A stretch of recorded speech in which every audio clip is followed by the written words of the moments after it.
Jason Cavness Appearance. I'm your host, Jason Cavness. Today's podcast is a redo of a podcast I did earlier because I fucked up and had no sound on. So thanks for doing this again. I really appreciate it. Oh, no worries. My pleasure. And are we allowed to use PG-13 languages? Yeah, whatever you want to do. You can All cuss, right. you can fuck, suck, whatever. Like, All right. All right. I have the explicit stuff on. Yeah, my kind of audience then. Yes. Oh man. So we got to, even though this is a couple weeks ago, we have a lot of stuff to catch up on. So the last week you was at the what's called CES. Yeah, Consumer Electronics Show. That's a really big thing, right? Yes, it's one of the biggest shows on the planet from a consumer electronics perspective. And did you go to this event or just as like a person walking around? I think I did. I did a couple of things. So I did the first day of quantum computing, and then I was attending talks about AI and quantum. And then last day I was just walking around, especially the Eureka Park, which is essentially startups showcasing their products. Okay. So yeah. I'm guessing the ticket's not free, right? Is the tickets pretty expensive? No, it was not free. However, I did get a discount through one of the vendors. The quantum computing conference itself, I thought was a little overpriced, but in the grand scheme of things. So, for people who don't know, what is quantum, right? Because you always hear like this, like future gen, next thing after AI, quantum. But what is quantum? Is it like some scientific made up stuff, or is this actually something coming in pretty soon? Yeah, that's a great question, actually. So one of the things is that quantum is a different kind of physics, if you will. So the physics are small. That's what quanta and quantum stands for, right? So if you look at the smallest particles in the universe, like light particles, electrons, what have you, they behave differently. And what we have learned over the past 100 years or so is that behavior, the different behavior, can be leveraged to do certain things and can be leveraged to achieve certain benefits for humanity, if you will. And that's why quantum is really important. And if you think about quantum as one big puzzle, it could be divided into three big areas. So the first one being the quantum physics, actual physics, the science behind it. The second one is the quantum computing. So we can leverage some of those quantum principles for computing. And then the third one is going to be quantum sensing. So to sense what's going on around us. And people may equate that to essentially how computing has been thought of in the past. So that's some of the things that are going on with quantum right now. Why is it important to understand or learn about quantum right now? Is that in 2021 or 2023, I don't remember the day exactly, but Google and Microsoft after that essentially started to build these computers, what we would call computers, which are starting to get enough power where they can solve some real life problems, or at least partially solve some real life problems. So that's why quantum is starting to take effect now, and within a decade or so, it will be one of the prime technologies in our hands. So is there like, did someone like invent quantum, or does a bunch of people just like kind of found it by happenstance? Sorry, would you like did someone like create quantum? Did somebody find quantum computing, or like did this happen like through like regular scientific discovery? Yeah, that's a great question. So it is obviously found in nature. So light behaves as a wave and a particle. So that's the basic of quantum. There are multiple scientists, Einstein included, who have studied quantum, tried to understand how particles behave at that small size. And that's really a good point you sort of touch upon, is that quantum has been with us since the beginning of the universe and will stay with us till the end of the universe. So it's there. It's not something somebody invented.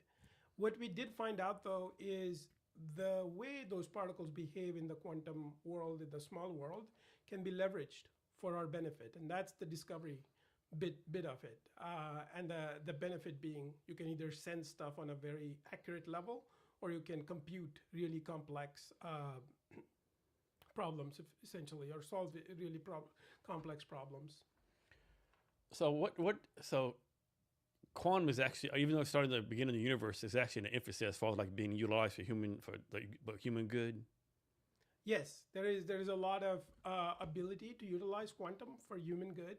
Um, there is also a lot of abundance that comes out of quantum. There is a lot of very fast sort of processing or very accurate sensing that can happen. But again, this is a topic that is in its infancy right now, I'd say. So over time, we'll discover more. So from your point of view, what are some good things that might come out of using quantum in the future? Like how can it make us better, so to speak? Yeah, yeah. So some of the things that we always think about in the world of computing or problem solving essentially is that how do we solve really complex problems, problems that have multiple variables, problems that have continuously changing conditions or solutions, if you will. So with quantum, you can actually solve those much faster. So you're going to get faster, cheaper computing because quantum also can result in low energy usage for those complex problems. So you could try to solve the same problem with quantum versus the classical computing. Some of the problems, quantum would be a better fit. But if we're like quantum, like to solve all our problems, don't that mean that our problem solving skills will like deteriorate and go away? Probably not. So one of the key thing is quantum works almost like an interstate, if you will.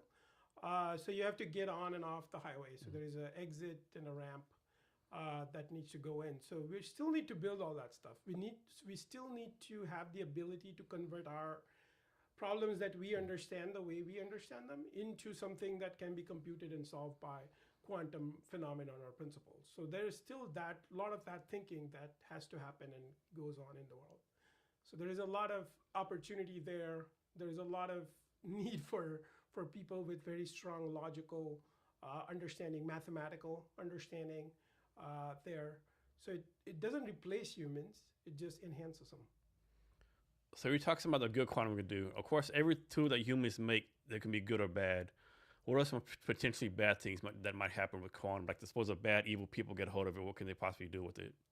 Yeah, great question. In fact, there is an international community right now thinking about this stuff, right? So one of the things that quantum enables is a particular algorithm, which is called Shor's algorithm, and it has been predicted, not proven yet, but it has been predicted that this Shor's algorithm can break a certain type of encryption. And encryption is how we keep our information secure on the internet. So that's the S in the HTTPS.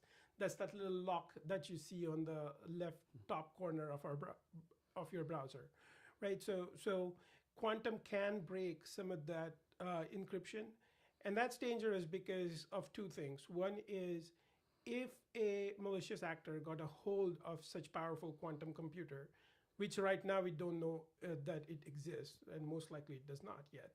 But if a malicious actor did get a hold of that computer, they can see real time what is happening. The second thing is what they're talking about now is malicious actors might be storing encrypted data right now to then decrypt it later after a quantum computer gets to that point.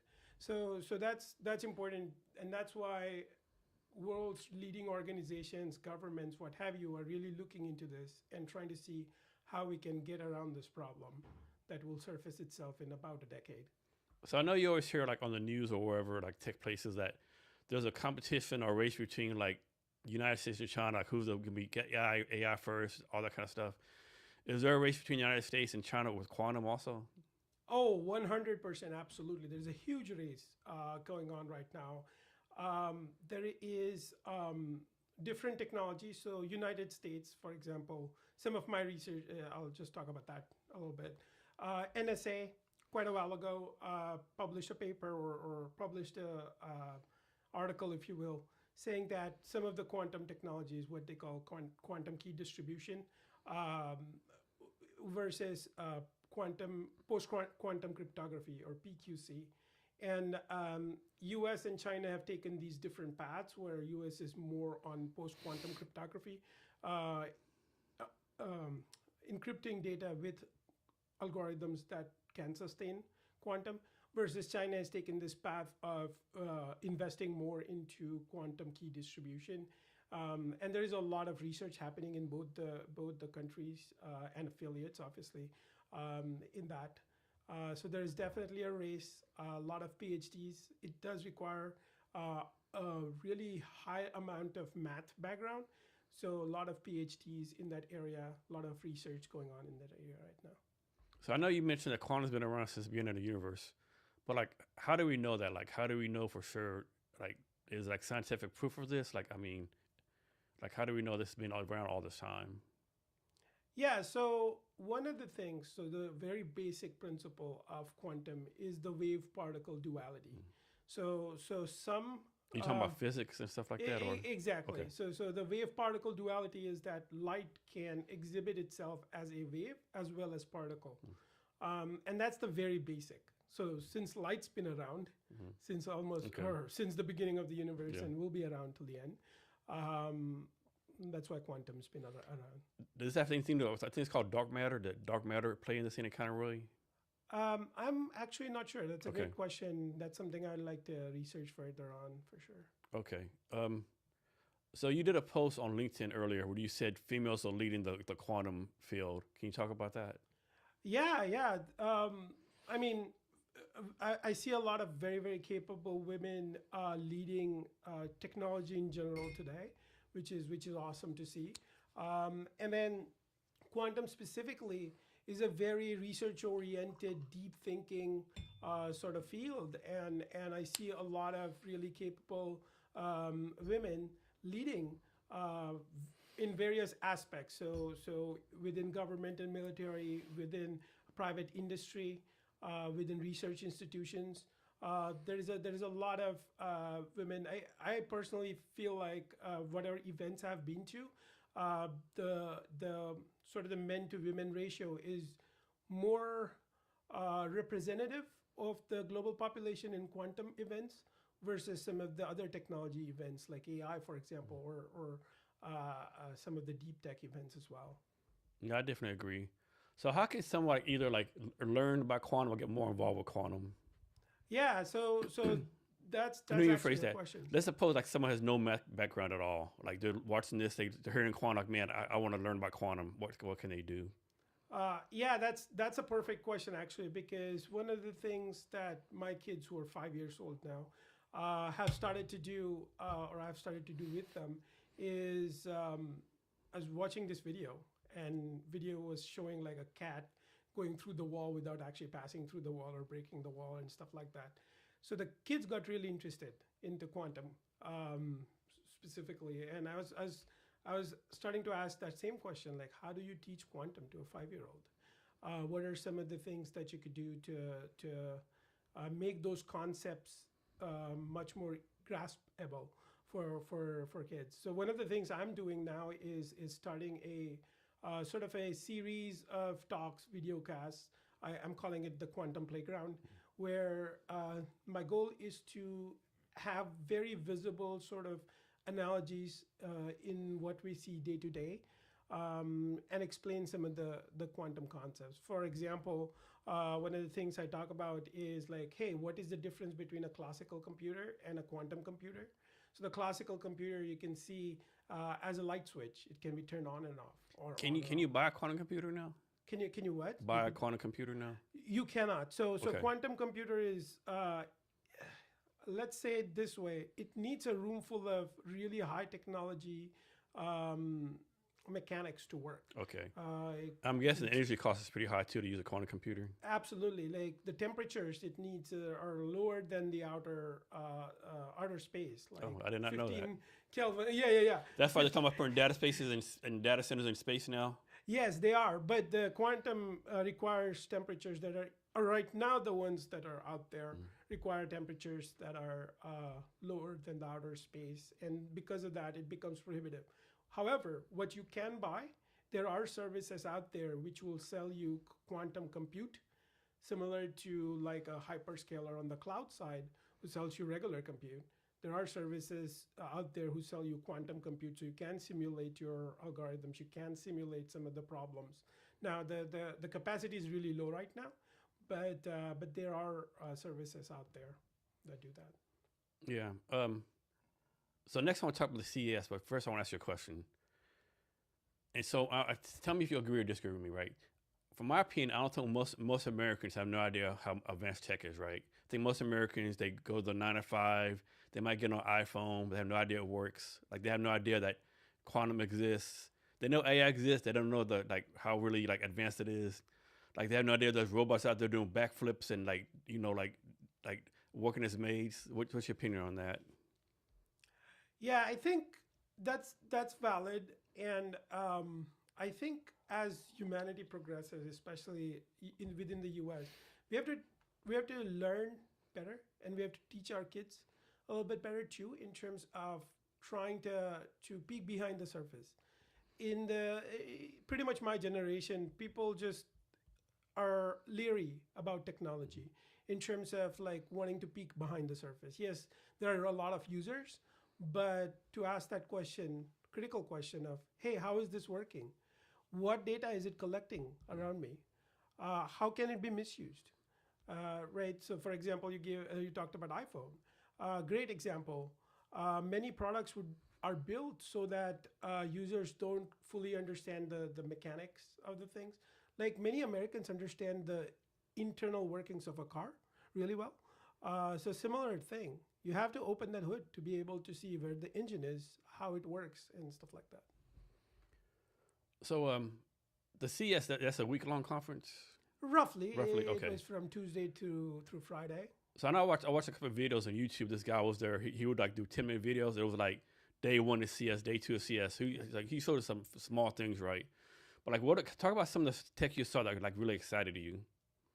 Yeah, so CES this year was very primarily focused on AI, robotics, and personally, I was involved in quantum a bit, but AI and robotics were the two things.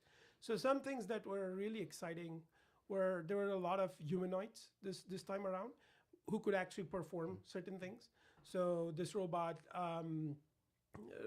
company I talked to, they had built a robot that would do like back surgery, for example. Another one was just a robot that would hand you do your daily chores, their daily tasks, and what have you. In terms of cars, there were a lot of electric, self-driving, AI-driven cars who could essentially drive around with you or drive around without a person in it. So one of the biggest things I could do is ask my car to go pick up my kids. Isn't that cool? I spend 2 hours today to pick my kids up every day. So yeah. And then there was also the drone sort of helicopter, which I was really excited about. And then Eureka Park was also very exciting.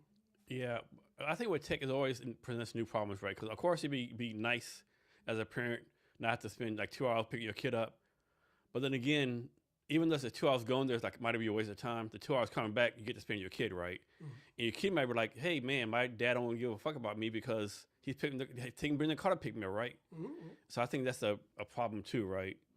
Yeah, absolutely. And you still have to find ways to spend time with your kids. But I think in the grand scheme of things, for example, like for CES, I had to go to the airport. And the airport is roughly 45 minutes away from my house. This is in Vegas, right? Yeah, okay. This is in Vegas. So okay. I flew from Seattle to Vegas. Yeah. So one of the things we had to do is my wife had to drop me off 45 minutes. Yeah, and airport traffic in Seattle is always crap, yeah.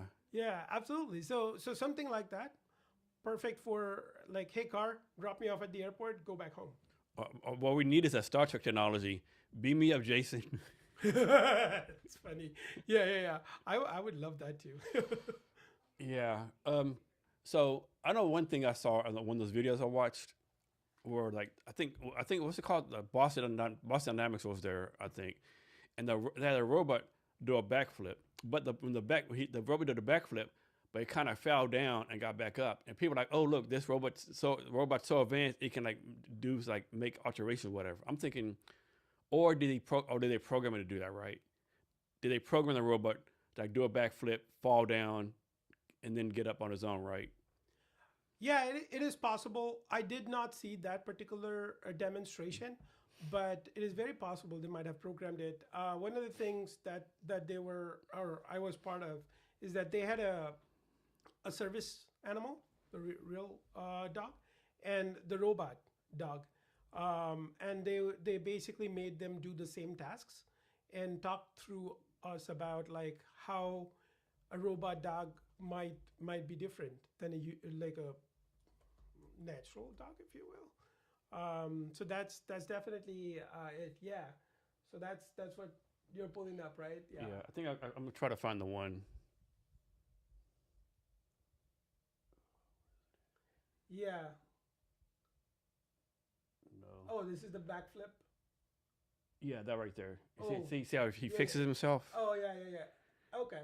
And people are like, man, the robot's so advanced, it knows how to do it by itself. I'm like, man, I don't know about that. I think maybe they programmed it to do that. Possibly it was a scripted demo, Yeah. but eventually I think that the robots will get where they will self-correct. And I think one of the exciting things was that they are working on robots for manufacturing, where robots can essentially be leveraged either instead of or with people on production lines. Do you think people be comfortable with the robots in their house, like, doing like manual labor, like cooking food, cleaning the house, all that kind of stuff? You think people are like, no, I don't want that? Oh, I know about me, and I love that. Yeah. Because my wife is always on my case about doing the dishes and folding the laundry. And imagine a robot taking care of that for you. Oh my God, I love that. Yeah. I don't know. I think some people like will be old school. Like, I don't want to like I know people, even though they have dishwashers in their house, they still wash dishes by hand, or they use a dish rack to put dishes in there. Like, what are you doing, right? Oh, I wash the dishes better. So you're telling me you with your human hand can wash dishes better with a machine that has like all this heat and stuff, I think some people do the same thing with robots, Yeah, very valid. And in fact, some people I know that do that. And I wonder how it'll go through the generations. So for example, if people like my kids, they were born after the internet. So they only know internet. So they're completely okay to use internet. I think someone being born today, I think someone born in 10 years, they're going to grow up with robots everywhere, right? It's going to be, they'll probably have more robots around than human beings. Yeah, exactly. And that's the key. Now, I think it's really important too to teach our kids and our next generation in terms of like, how do you actually assess what the robot is doing? Yeah. Is the robot doing the right thing? How do you understand that the robot is a robot and not a human being? So an anecdote, one of my kids and I, we were co-sleeping, and I think we have one of the smart speakers, and they released a generative AI module, and I had enabled that. And it almost started talking to my son as if it were their friend. Yeah. And the son was like, hey, smart speaker, I wouldn't call the name out, but hey, smart speaker, how do I look? And all. So they're starting to bond or form these bonds. Like it stinks. Like other ChatGPTs, Claude out there, for a while people would do, there was a thing on OpenAI where like, hey, OpenAI, tell me about myself. Yeah. And it'll like be really dead on. Like, or no, the thing was like, tell me something about myself I might not know that you do. And it would be dead on. Like, oh shit. Like, that's fucking dead on. Like, yeah. Yeah. I mean, if you've provided enough context, yes. In fact, I have a story about, in fact, a family member of mine got detected with cancer not too long ago.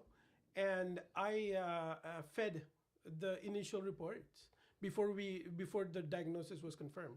I fed the initial reports and asked it for diagnosis and the prognosis.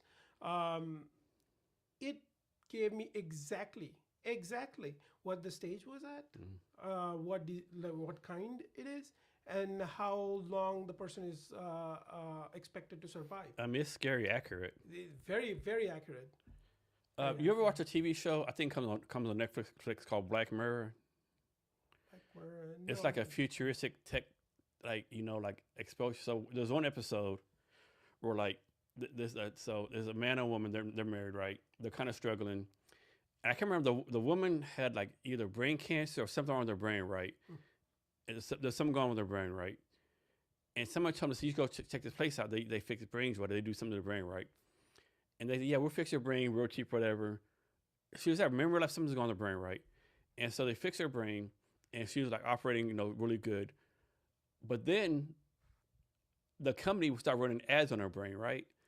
So like she'd be working and she'll just all of a sudden say, like be able, hey, buy, so and so Waterburg, or buy this or buy that, right? She's like, what the fuck is this shit, right? Yeah, Oh, that's since you got such a cheap price, we get to run free ads on you like every 2 or 3 days, right? Yeah.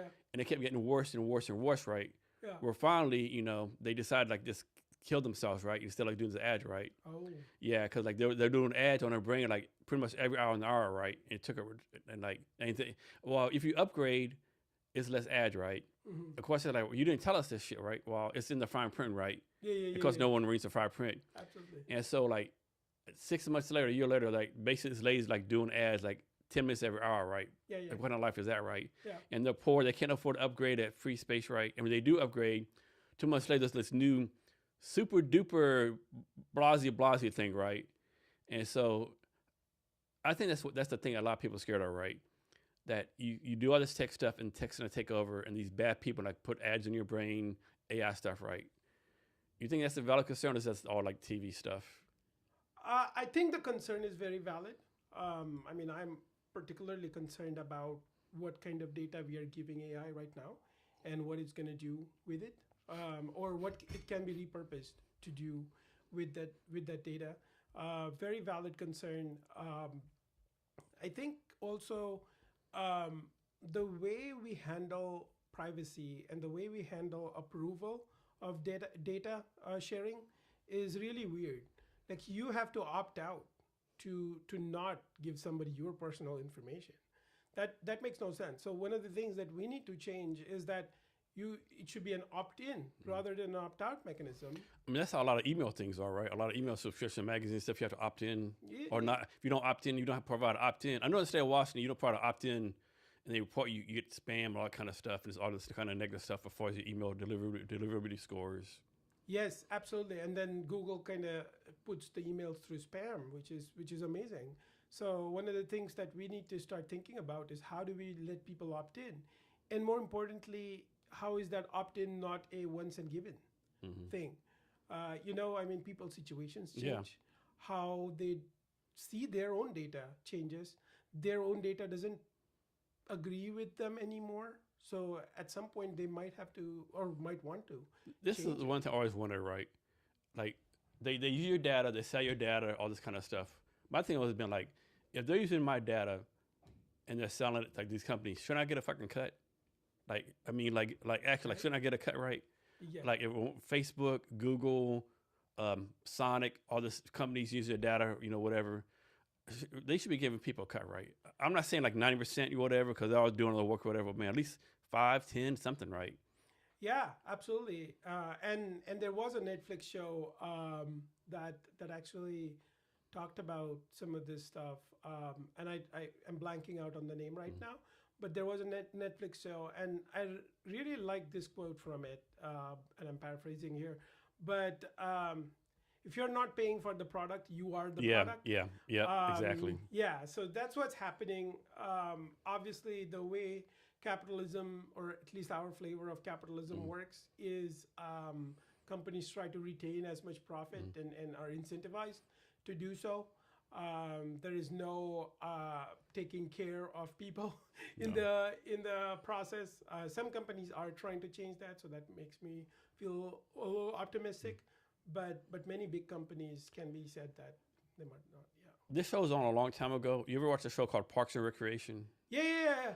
And what's it? Remember, I think his name is Ron. Yeah. You watched the episode where what's that lady's name? Her real name is Aubrey Plaza. Yeah. But I can't remember the name of her character, right? Was it April or something? April. It's April, yeah. So Ron's in the office. April's working, and he says, "April, can you come here?" I said, "Yeah." And he's like, "What the fuck? I mean, he didn't cuss on TV, but he's like, "What is this? What do you mean, Ron? Why am I getting all these ads on my computer, right?" "Well, did you go someplace?" "Yeah, I want to hear, but I'm going to ads from the place." Yeah. "No, did you buy something?" "Yeah, I bought something maybe a couple days." "Oh, so those are called cookies." And she explained it to him, right? And he's like, "What is this mess? I don't know. What is this? This, whatever.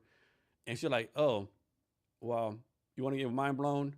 Go to Google and type your address in. Type in his address, and so the next scene, he takes his whole computer in the fucking dumpster, right?" as if that's going to fix anything, right? Yeah. But a lot of people are on that level of technology, right? They have no idea that, like, even if like you're at a store and your best friend buys something, you know, it's all connected, and it's kind of scary, right? All this basically spy stuff they do on you. Yeah, it's very scary. And to your point of a lot of people not knowing, many people know how this stuff works and still do it anyways, right? So it's very scary. I always something happened the other day. My wife and I were chatting about something, and next thing I see on my phone is an ad related to that thing. How did that happen? I mean, I'm inclined to believe that that's just happen chance, but I doubt it.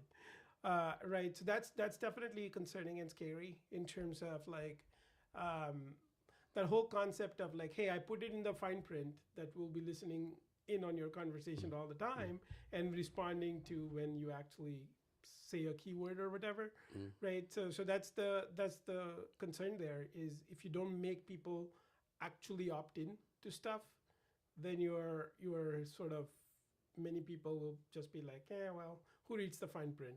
Who's gonna read 17-page worth of contract, right? That kind of stuff. And Not this guy. I know exactly, and me neither. And many times it's just our data is just like gotten, and we don't get paid for it. There is analytics and research that happens. Now we are actually living in multiple information bubbles. Our information is curated to our liking now. So it's definitely very concerning. I think the best is, this happens all the time, especially on Facebook. Someone on Facebook will say, I don't like Facebook's using my data. I don't like this. There's no privacy, blase. This is bullshit, you know. I get those ads.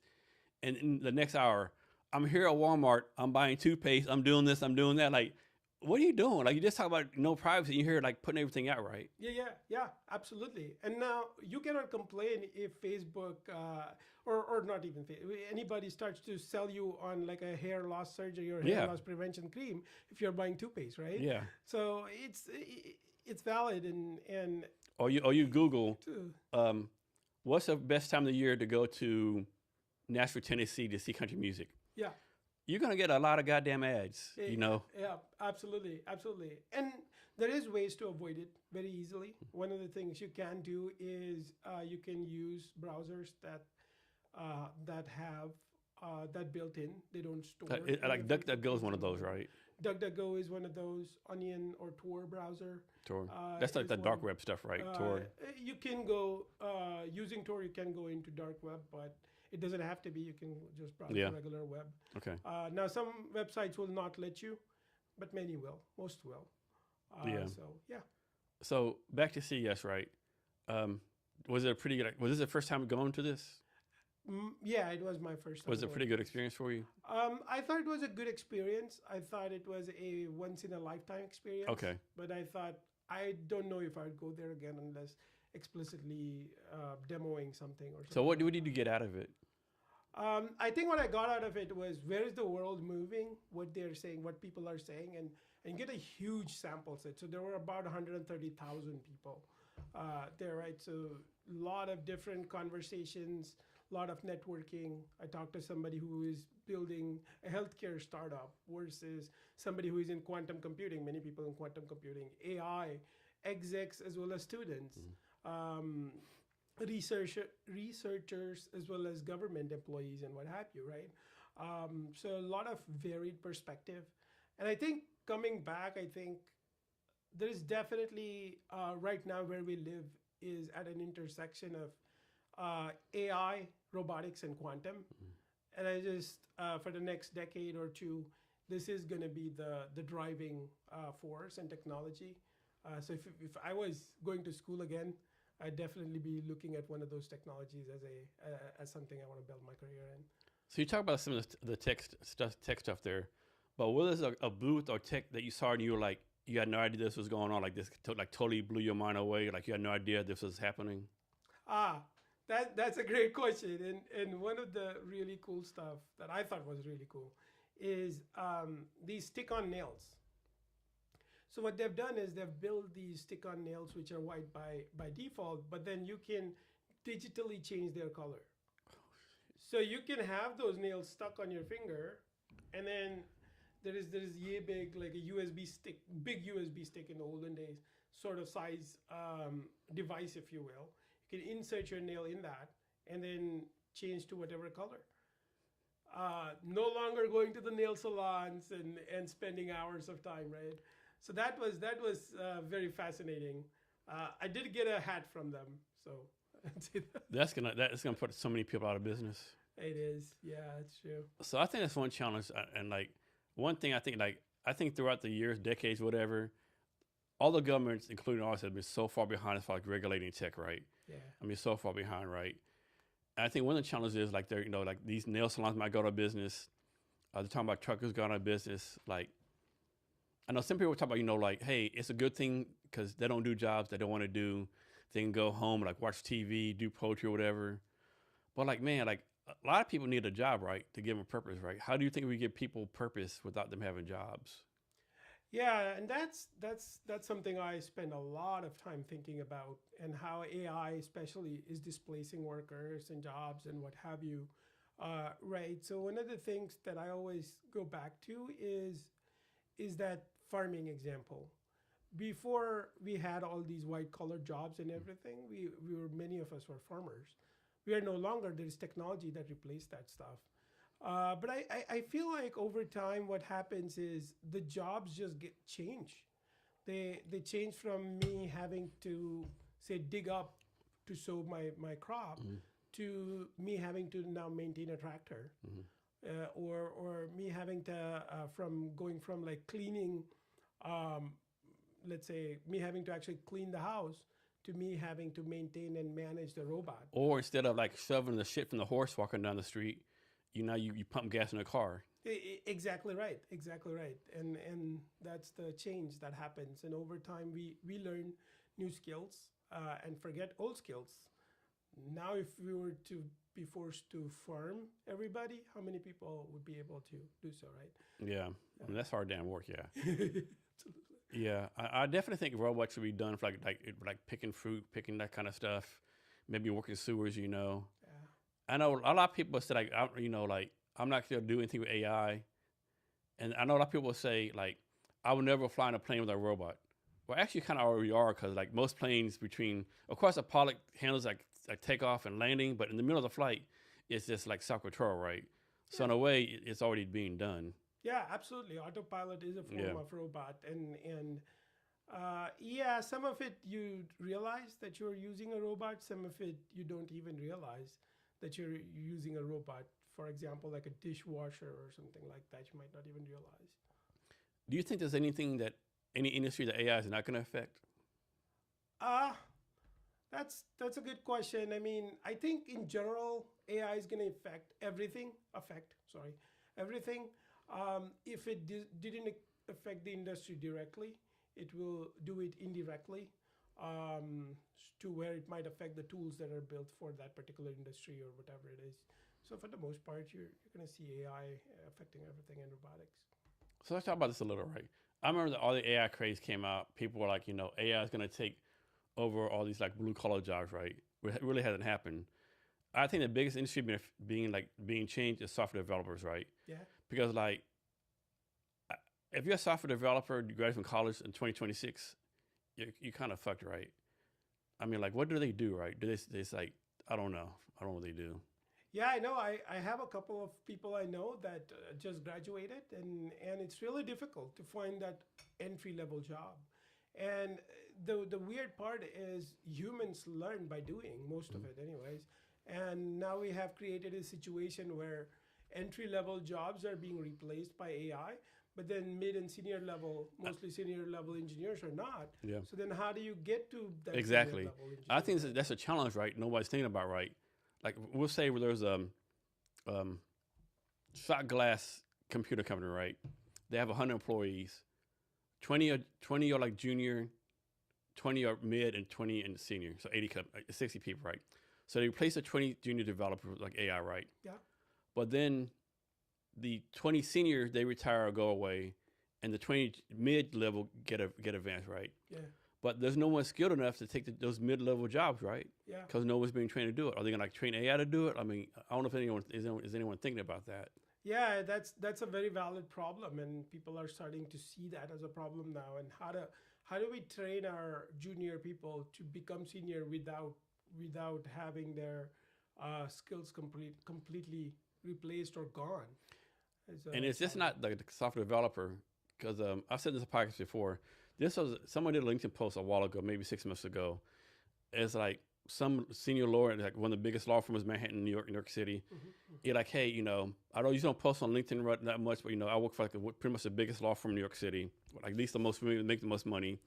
He said we have like 200 lawyers, we have like 50 junior, like I think he said 100 junior lawyers, and so every year like we hire 50 and 50 leave, right? Mm-hmm. And so we know we hire junior lawyers, they work for a couple of years, they get experience, they're going to leave, do something else, right? Sure. He said so. We did an experiment, and the junior lawyers they usually do research, right? Yeah. It's not like painstaking work. He says, so we had our lawyers research like 5 cases and had AI research 5 cases. AI did way better every single time. And so you're like, I'm not saying we're going to fire all the junior lawyers, but when they leave, we're not replacing them. Yeah. And so within 3 years, we have no more junior lawyers and no more hiring. So that means instead of like 50 lawyers coming every year, they're not coming no more, right? Yeah. Yeah. And I don't think people think about that either. Yeah, absolutely.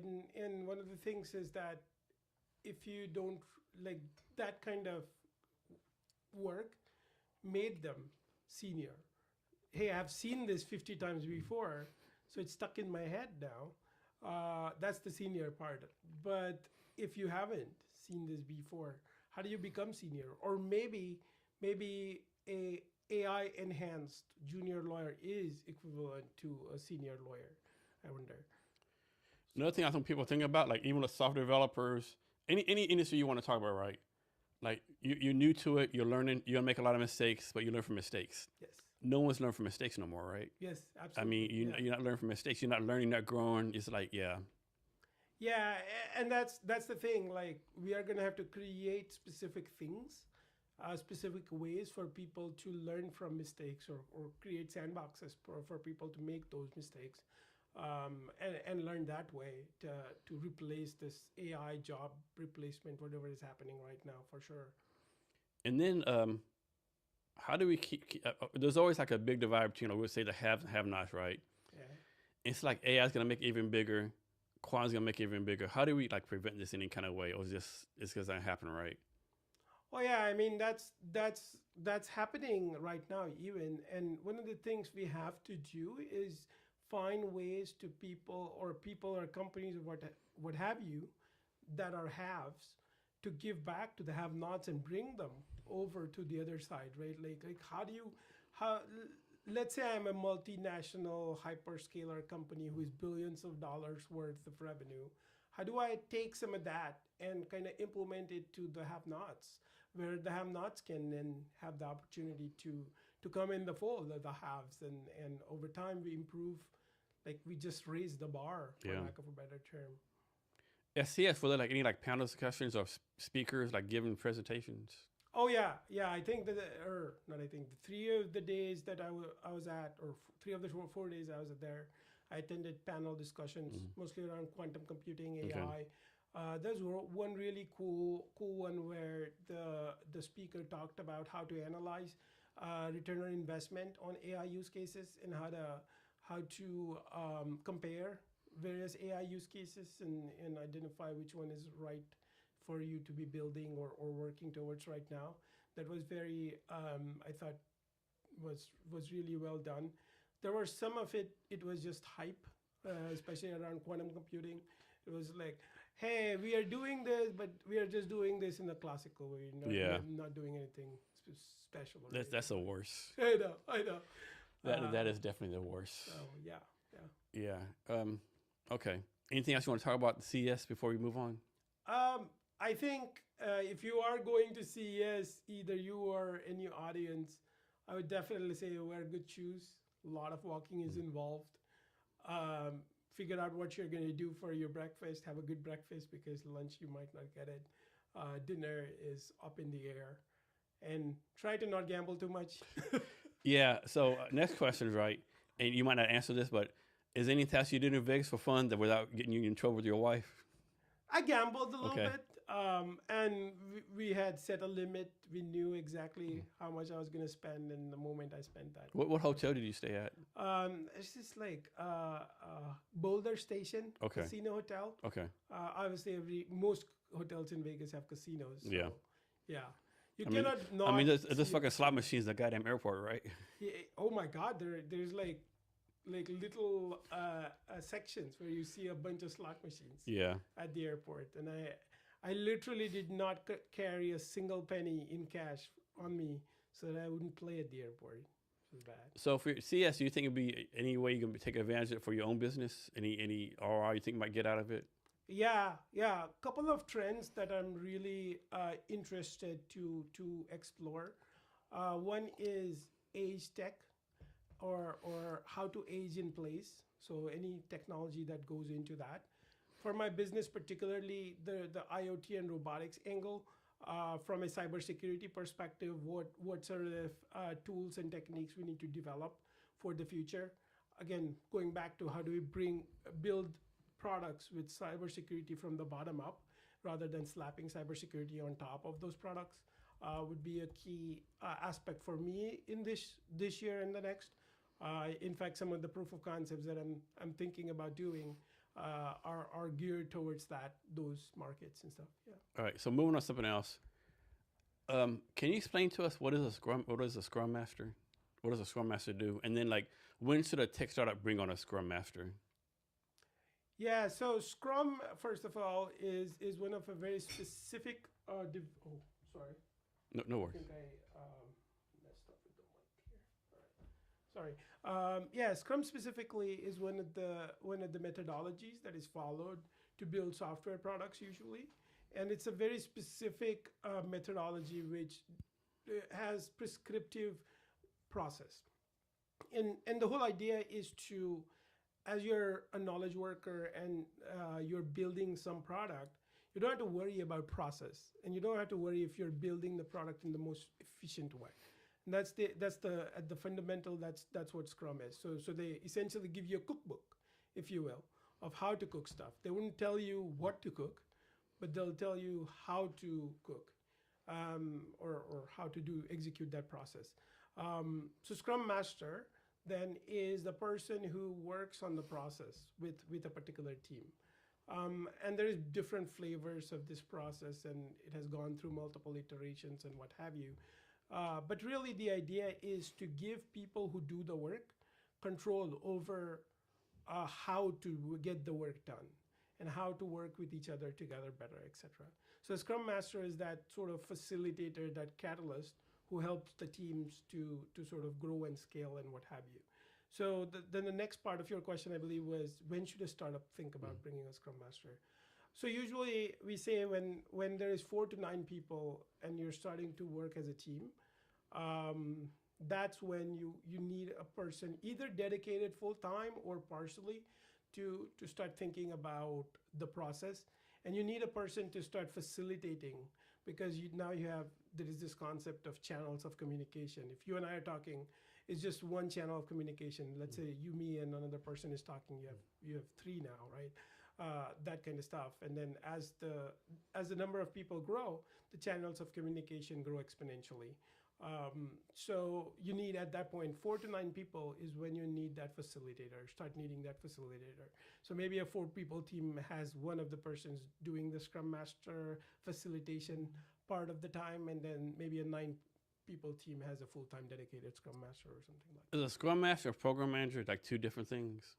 Yes, generally they are different things. Scrum Master is very specific to the Scrum process, and it's very focused on the process, versus Program or Project Manager is focused on the project. So the outcome, the time is the outcome going to be achieved in that time? I'm building a house in 6 months. Is the house going to be built in 6 months? And so do Scrum Master and Program Manager ever like bump heads, so to speak? Do they have like different objectives, or they kind of work together? They could bump heads. They could work together. I've seen both essentially. Program management Scrum Masters could sometimes report into program management. Excuse me, and then they sometimes report into technology and program management is under the office of CTO or what have you. And in that case, they could be incentivized to do different things, or their successes or their metrics for successes might be different, and that could cause some rift. Yeah. Can you talk about how you became like so like knowledgeable about tech? Like how you became like such a like a lack of a better term like a tech expert, like just trainings, professional development. Like how did this happen? Yeah. So one of the things, so earlier on, I was a very mediocre student in grade school. Very mediocre. So middle of the class. So if the class was 60 people, I was like 20, 25. But then after school, I went into vocational training. So what would be comparable to an associate's degree, if you will. And that's when one of the things that struck me is that. And you went to school in India? This was in India, Okay. yes. So one of the things that struck me as the impact of my work mattered a lot to me, and that drove me really. Like when I was in grade school, I was learning history and geography and all these science, not understanding like how it actually impacts the world. But when I went to associate that vocational school, I started to see like, hey, if I'm building an engine, this will go in the car. That will help people drive. If I'm building a turbine, that's going to create power. I was mechanical engineering. So anyways, so now I started to see that impact. And as soon as that happened, that just flipped a switch, for lack of a better term. And that created this sort of hunger in me to learn about stuff. And I think since then, for 15 years old, and now I'm 37. So like, what, 22 years? Or 36, 21 years, sorry. I always keep mess my age.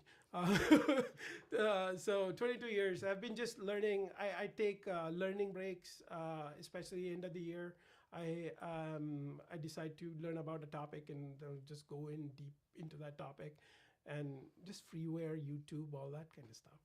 Say, before I forget, let's talk about Joseph's company, the robot company, right? Yeah. So you're on the board of advisors. Like, how's his company? Is Joseph Caseberg? How do you say his company's name? Tomaki Robots or something like that? Yeah, Takamori Robot. Yeah. And what they're doing, they're doing something really interesting. So they're building these robot kits for people to start learning about robotics. So it's not very advanced. It's not thousands of dollars. It's like like teaching elementary kids how to do it. Yeah, exactly. And it's 2 digits, right? So in terms of cost. So they're democratizing robotics, and something that we were talking about earlier, like how do we teach our kids? So one of the things, as I said earlier, is that quantum AI and robotics are the 3 pillars that I see growing the tech for the next decade or two. And I thought Joseph has done amazing work. He designed the Takamori robot architecture from the ground up. And most of it is like open source. Most of it is lower price points, so it's very perfect for like a parent-child bonding over a weekend. You can start very simply and go pretty advanced in that.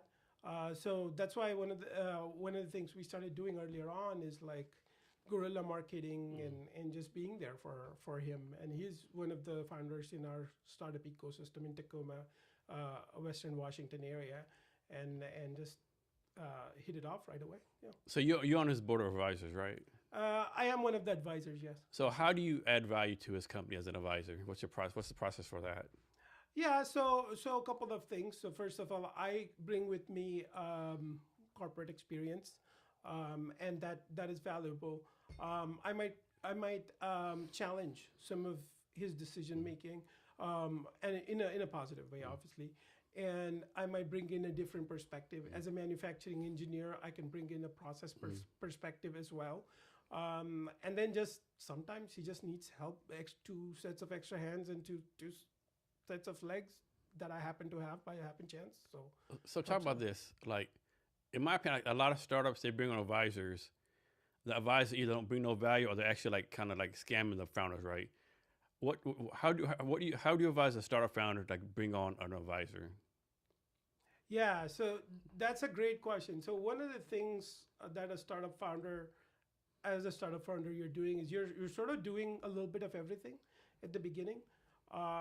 and there are some things you like and some things you don't, and then there are some things you're expert in and some things you aren't. So one of the things to understand is what you like and what you don't, and what you're expert in and what you aren't in, to bring those kinds of advisors. So if I'm an expert in technology and not as much on the marketing side of things, for example, or sales side of things, I might bring on a marketing or a sales advisor. So that's, at least for my business, what I did is the first thing I wanted to do is bring on the marketing advisor. So that's how I'd advise. So essentially, you're playing that puzzle and identifying what pieces of the puzzle you have and what you're missing, and then you can bring those advisors in. So it's going to be different for every startup. So let's talk about AI manufacturing, right? So old school manufacturing, you had like, I'm making this up. Suppose there's a factory of manufacturing making glasses, right? Shot glasses, right? Sure. Had 100 people working there. And I think the fear is that AI is going to come in and those 100 people have no have jobs. But I'm kind of backtracking. So do you think we need to keep like the 100 people working in the factory or the plant, or should AI replace them? Like I was trying to say, how can AI make this process better without like totally like having people lose their jobs?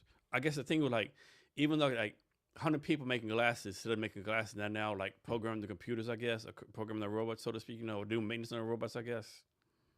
Yeah, absolutely, and that's the key element. So what I see is, in the past there were 100 people making these glasses, right? In the future there'll be 20 people, say, programming robots, another 10 people working on the cybersecurity aspect of those robots, maybe 5 people working on the infrastructure, right? So you kind of took 25 there, and then there's other 75% or 75 people who are technically now no longer needed because the process itself is so much more efficient. However, what has happened is, because AI is building these glasses at a much faster rate, there might be another door that might have opened up. For example, let's say a short glass. The short glass itself is saturated, but maybe the company decides to build bottles. So now you have other 25 people that are needed, or maybe 15 people that are needed to start building bottles. Maybe that's glass has the same process as something else, like a window pane. And now 15 people are needed for a window pane. So essentially what I'm trying to say is that even though, if you were to think binary, like, hey, are 100 people still going to be needed to produce glasses? The answer would be no. But there would be other opportunities, opportunities. Like, for example, space mining. Right now, how many people are there doing space mining? 0, right?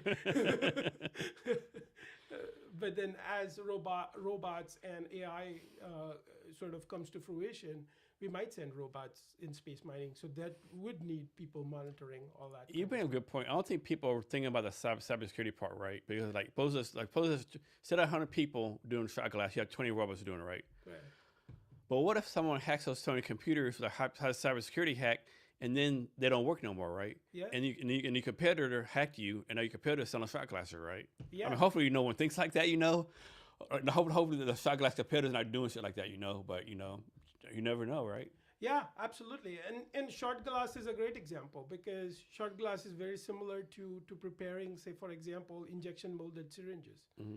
And there could be hacks or attempts where you could mess up with the material somehow that could create like these really weird side effects or what have you.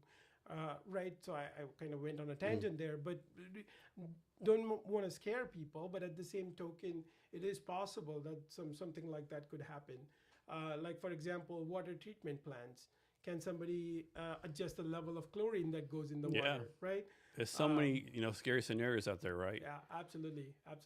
And that's where I think cybersecurity aspect comes in. Like, hey, yes, we took out some people actually doing the shot glasses, but now we need people to protect or understand what is really happening on the macro scale, and how could that system be vulnerable from either natural calamities or a cyber event or what have you. So it seems like a lot of tech people, they're focused on building a product, they're focused on the tech, but like, how do you convince tech people to actually worry about the business problem that tech's supposed to solve? Yeah. So one of the things as a product manager, so my evolution over time was like I started in tech and started to realize like tech without a problem to solve, or if it's not solving a problem, it's just waste of time, waste of money, right? So one of the things we want to do is start to go what we call outside in.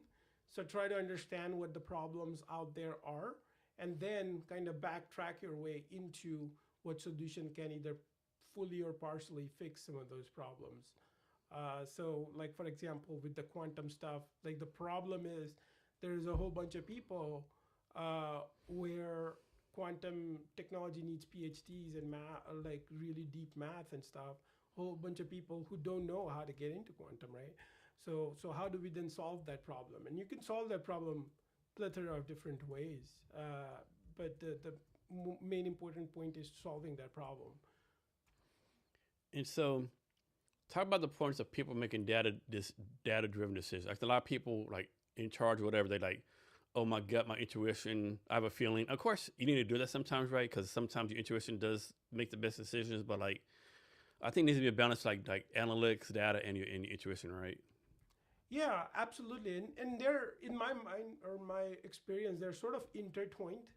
So think about it like, hey, I got an intuition that these areas are going to go forward in tech. Therefore, I And you get decided the to collect intuition data. from and back to the AI stuff. You get the intuition from like learning and doing problem solving and all that kind of stuff, right? Yes, absolutely. And then once I get the intuition, I try to critique it. I make that hypothesis and then scientific method, right? I make that hypothesis and then collect the data either prove or disprove that hypothesis. And then once I collected the data and objectively analyzed it and either proved or disproved my hypothesis, then I create a new hypothesis. So that's sort of a cyclical nature between data and intuition, and I feel like both sort of work hand in hand, and you cannot have one without the other. Like if you didn't have or if somebody didn't have any intuition, they wouldn't know what data to collect. Or if somebody didn't have any data, they wouldn't know which of their intuition is right, and they would spend a whole bunch of time and money building wrong things. What's something about tech that excites you? I think it's an opportunity to level the playing field and sort of bring the has and has not together. Um, and it's weird, right? Right now we're looking at tech and we're seeing the haves and haves not, and there's a big divide between haves and haves not. But if we kind of step back and look at like our history as humanity, I feel like now more people have life, better life prospects than maybe even 100 years ago. And part of that is because of tech. I'd say, like for example, somebody like a middle class person looking for treatment for a disease like cancer 100 years ago, they might not even have survived. Today, they can go get a surgery. They have a fighting chance today, Fine chance, or at least extend their life a few years. exactly extended the life for maybe a decade. That would be great, right? So that's kind of stuff. What's something about tech that kind of scares you? Yeah. So scary part I think right now is the amount of data and personal facts that are out there. And with AI and computing power, one of the things that I'm really, really scared about is what AI can be leveraged to do with that amount of data. Like all our pictures that are out there, everything that we post on Facebook and comparable platforms, not just Facebook, everything, social media, all the opinions and thoughts that we have that we just blurt out in comments, liking somebody's comment, disliking somebody's something, following certain podcasts, following certain market trends, buying certain things, paying for certain things with credit cards, all that data that we have out there about ourselves, how can that be leveraged against us? Yeah, I think it was kind of horrible and messed up. Like you might like a post on whatever platform 5 years ago, 10 years ago, Yeah. and it comes back to bite you in the butt, right? Oh, you like this post from this guy? He was your friend, but now 10 years later, he like killed people, right? Yeah. How do you like his posts? I don't know he's gonna kill someone in 10 years, right? Absolutely. And I mean People that's take kind of those, right? exaggeration, right? Sure. But sometimes like that stuff goes on, right? Yeah. Like yeah. like I like to post. I didn't know he was like that kind of person, right? Yes, I just absolutely. like that. Yeah, it kills me. Yeah, what is some of the things that excites you and you're scared about? Oh man, so what excites me? Just the opportunities, right? Like people will say like this is like the worst time to be alive. I think it's the best time to be alive, right? There's so many opportunities out there, right? I mean, it's like I think my grandkids, great grandkids, could be traveling in space, right? Like health wise, like or t- uh, time we live is longer, right? Hmm. Of course, that causes more problems, right? Because like you live longer, like in Japan and Asian countries, people living longer. Like how you do that kind of stuff, and things that scare me is like like this, like the that book, like 1984, like the bad people get hold of the check, right? Like Ah, control you, right? You right, you know. yeah, yeah. But my thing is right is like I could be wrong. I know a lot of people don't like tech, like don't like change, but like I don't think there's ever been a time where new tech comes out and the new tech made like human life worse, right? Yeah, Yeah, overall, like overall, every absolutely. tech has come out and made life better, right? Even like way back in the day, I consider fire the first tech ever, right? Yeah. Whoever, I'm sure back in the day, like, oh no, we're used to eating raw meat raw, right? Yeah. What's this fire gonna do? It's gonna change things, right? You know Yeah. that conversation happened, right? Yeah, yeah, yeah. I think every like, and then like you know, they figured out how to do tools, right? Oh no, if we use a tool, it's not like the same as digging with our hands, right? Absolutely. I just think every tech throughout the human history has made life better. Yeah. It has. I think there's no tech that's this tech got invented and like millions of people died or like this tech got invented instead of living 80 years we only live 30 years, right? Yeah. I could be wrong, of course. You know, like maybe somebody invented like a new biological disease, you know, Mm. as a new tech, you know. But I don't know. I just think every time tech is invented or made or whatever you want to call it, our life as humans have gotten better. Yeah, absolutely. And tech makes the lives better. And one of the things, even for techs that are maybe dubious, questionable, like nuclear, for Mm. example, right? Even without nuclear, we wouldn't have cancer treatments, for No. example. Without nuclear, we wouldn't have ability to generate power, which is very in a I very mean, small nuclear's been area. proven to be the cleanest energy ever. It's like it's Yes, the best energy ever. Of absolutely. course, when it goes wrong, it goes fucking wrong. Yes, yes, yes, yes, yes. Absolutely. Yeah, Chernobyl, Fukushima. Yeah, Yeah, but I which think is both cases of those, like, and through my line, when it went bad, it was because human error, not the nuclear. It's like human yeah, engineering that did it wrong, right? yeah, And absolutely. thinking like, okay, nuclear energy's been around since 1949, 1950. So we have like three accidents that we know about, right? I think it's three, right? Every day there's like oil leaks everywhere, right? Yes. Every day there's like, yeah. I guess it's kind of compare like like driving a car versus driving or flying an airplane, right? Yeah. If you drive a car, like here in Seattle, I-5, there's like 4 or 5 accidents a day, right? Yeah. I mean, there's an airplane accident maybe once every 6, 7 years, you know.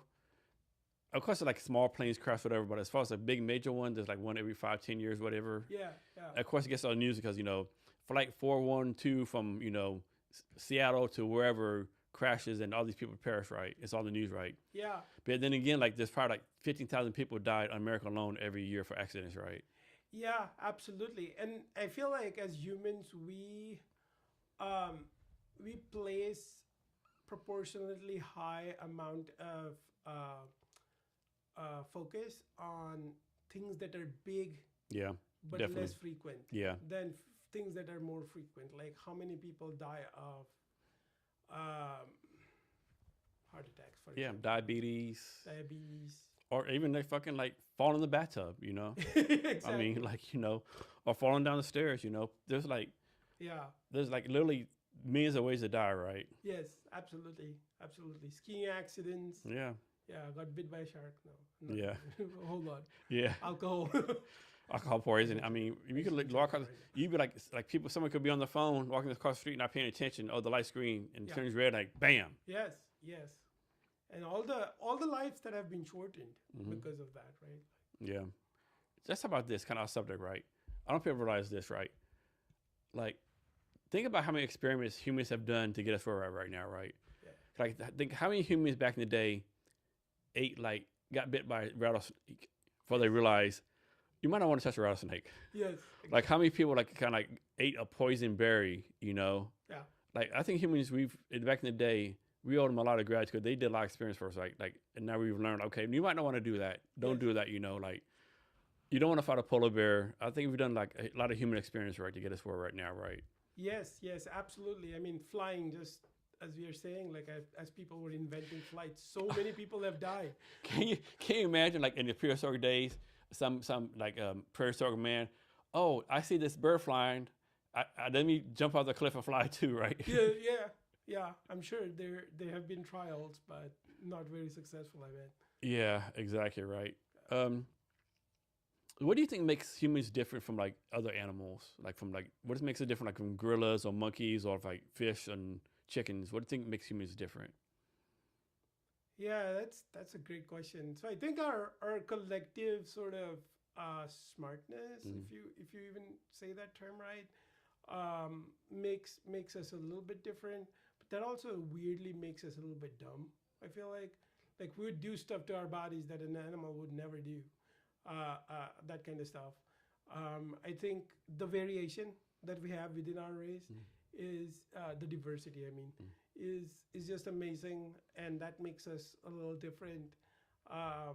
The ability, the ingenuity to build something from nothing, to understand and solve problems, to move forward, makes us different for sure. The entrepreneurship, the ability to go do something that you don't know you would be successful at or what have you, that makes it different. I think one thing that makes us different is, and I could be wrong, like I think we're the only species that we always have to improve stuff, right? Yeah. Like you don't see like chickens. Oh man, let me find a better way to eat. Legs. Yeah, like we have to we have to have a better iPhone. Yeah. I'm sure the company made the shot glass like next year. Like let's make a better glass. Like we always have to improve everything, right? Yes. Like we're not in general. We're not like happy. Like we're not really content as a species. I don't think. Yeah, we have that hunger Yeah. of moving forward. And plus exploration, right? So we Yeah. always like even like you're walking around in your neighborhood, like man, I never been there before. Let me go here or let me go here. Like I'm sure like most animals they have their own little territory, right? Like a polar bear in Alaska, and I can go and we're like, hey, I've never been to Canada. Let me go over here, right? Right, exactly. Yeah. Yeah, venture out, the ability to venture out in the ingenuity, Curiosity, that kind of stuff. Yeah. I think it's definitely a human trait, right? Yeah. Yeah. So talk about how you go about capturing opportunities. Yeah, I think in general, so trying to understand where the world is going, what it's facing, some of the problems it's facing. I think that in general, like always be expanding the horizon by attending like different kinds of events and all that kind of stuff. Just try to see. I try to see stuff from other people's standpoint. If I was a graduating engineer right now, for example, or if I was somebody who didn't have all the privileges that come with be living here in the States, especially Pacific Northwest, and for example. So what opportunities are there? Just trying to understand that, and then sort of pairing those up with what can be solved and who can solve it. Working with those people, understanding what drives them, and working with them to get some of the problems solved. Can you talk about an opportunity you might have missed in the past? Oh, there is a lot of opportunities I have missed, and for every opportunity, I feel like I've achieved 10 opportunities I've likely missed.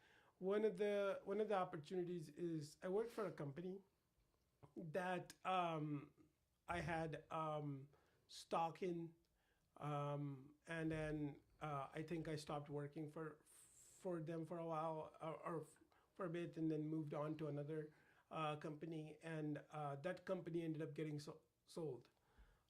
So that was a missed opportunity. I spent 9 years learning about mechanical and manufacturing engineering, and that time I could have spent learning about computer or electronics engineering, and that feels like a little bit of a missed opportunity. But hindsight, right? Like, am I going to spend 9 more years learning about electronics like that in a college setting? Probably not, but I'd still keep learning from like YouTube videos and little courses and conferences and stuff like that. Yeah. So what does servant leadership mean to you? Yeah, so that's a great question. So from a servant leadership standpoint, so in traditional leadership is leader tells people what to do and people sort of follow, right? Servant leadership, in my mind, is exactly the opposite. Servant leader is always trying to understand what people are facing and trying to expose it to them back to them so that they can identify and solve their own problems almost. So serving the people who you work for almost. So in the traditional hierarchy, you see CEO at the top and then people at the bottom, if you will, right? Like in the food chain, so to speak. Servant leadership is almost the opposite. So the person, quote unquote, in the traditional sense, who might be above you, are supposed to serve you instead of the other way around. Like the higher the entity, the more service they need to provide to the lower entities, or what have you. Or the higher and lower is flipped essentially. Yeah. Yeah.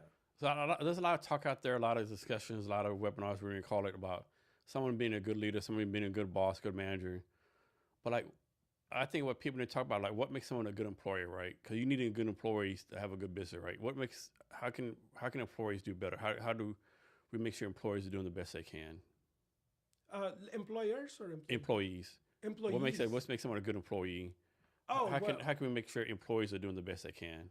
Yeah, I think a couple of quotes come to mind, like people who learn on their own time, always be on the lookout for them. I think we overrate individual skills and don't rate team player skills as much. So I think good team players are also good employees. I think people who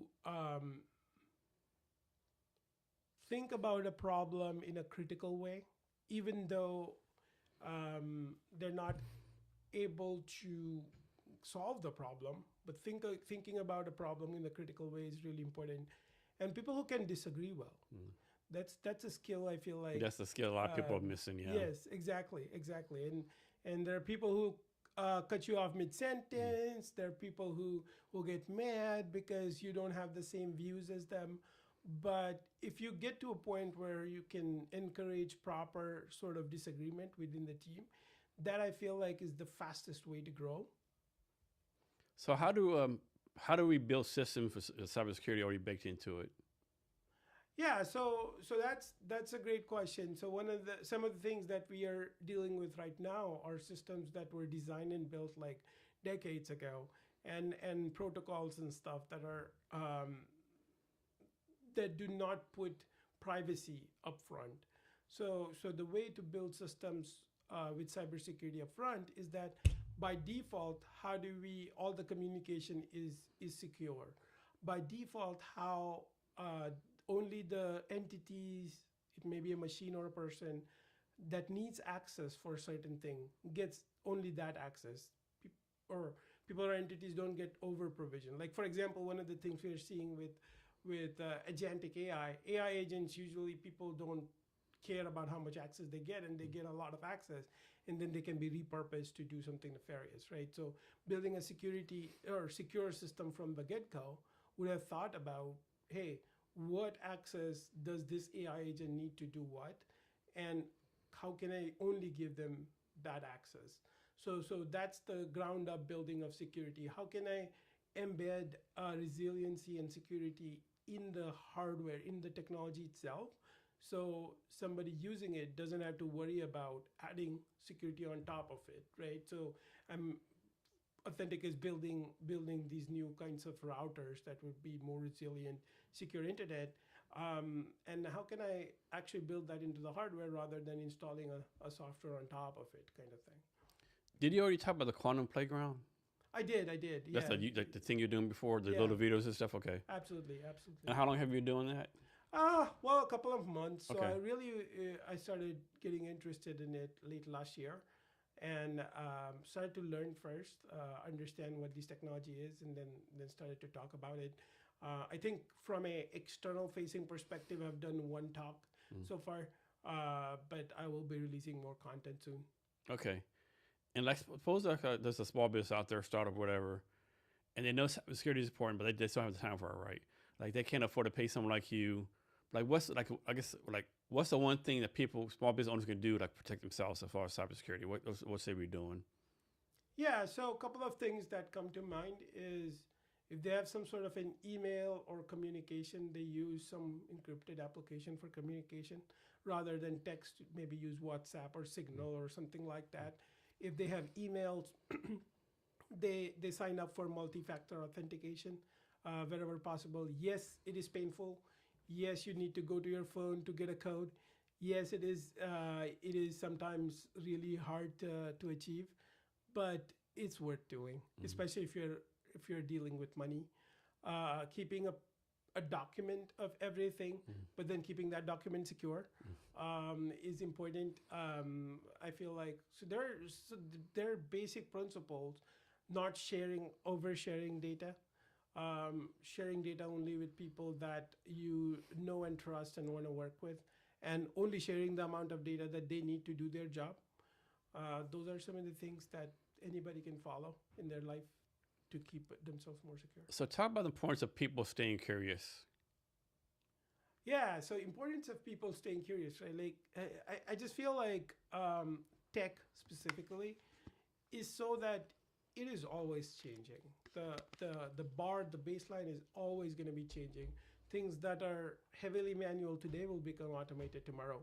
So it's really important to stay curious and identify new ways to keep yourself engaged and even build new skills so that you can essentially still be a technologist. Tech will change, the tools you use will change. Like when I started, I used to use like WebEx meetings. Yeah. Oh my God. Yeah, Whoa. Lotus Notes for emails. Yeah. You know, who uses that kind of stuff Yeah. anymore, right? I used to use Internet Explorer for a browser. Is that still around? I think they actually discontinued it. Did they? Okay. Yeah. Not too long ago. Edge, which is its sequel, I guess, now uses Chromium under the hood. So same technology as Google Chrome, right? Okay. So yeah, and that's why you can easily import and export bookmarks and stuff across the two. Yeah. Yeah. I think one thing is like, I think as kids, like, so my grandson lives with us. He's like 2 or 3. Every day, like he's learning stuff, curious, whatever. Yeah. And I think somehow as a society, when our kids turn 13, we're like, don't be curious no more, right? Like we take a curiosity away from the kids, right? How do we solve that, right? I think it's a society problem. I think it's something the school does. I think it was kids like 13, 14 that were like, okay, do it this way, do it that way. We kind of punish them for being curious, you know? Yeah, absolutely. Like, how do we teach people is really important. I feel like growing up in India and then having an education in the U.S. One of the biggest difference I saw was U.S. was focused on solving problems. India is focused on learning what's in the book. So just you can see the difference. Like, hey, learn this. Like a very sort of do this kind of culture versus, hey, here is an issue, what would you do? Kind of culture, right? Is the basic difference about curiosity. I think in general, over time, I've personally experienced this, is that as I've grown up, like life has gotten more complex. Bills, kids, you know what I mean? That definitely weighs on you in terms of curiosity. I cannot sit for long periods of time just reading a engineering book like I used to when I was in engineering school, right? So how do you sort of adapt to stay curious and learn, keep learning? Yeah, I think that's a distinctive American thing, right? 'Cause I remember, like, I just thought about this, like during World War II, we were fighting the Germans, and the Germans had all our military plans, right? Yeah. And they're like, okay, the Americans will do this, and we will not do that, right? Yes. Because we're pivot, we see stuff, you know, and like, what's going on? The Americans are not following their plan. This is bullshit, right? Yeah. Not knowing, like, no, we taught our people, like, you know, like, be curious, be reactive, like, 2 + 2 is not always 4, right? Maybe 1 + 1 + 1 is 4, right? Yeah. And I think that's a distinct American thing, right? Yeah, very, very much so. We see the world in gray. There is no right, wrong, like binary choice, right? The mission, like the military mission, might be like, go 10 miles to this point, right? And the plan might be like, go straight forward, right? But we might, okay, if we go 10 miles straight forward, there's like a big swamp. Yes. and we have tanks. You can't take a tank to the swamp, so you go over here. Yeah. But most people are like, okay, it says go 10 miles through here. We have to go through here, right? Absolutely, absolutely.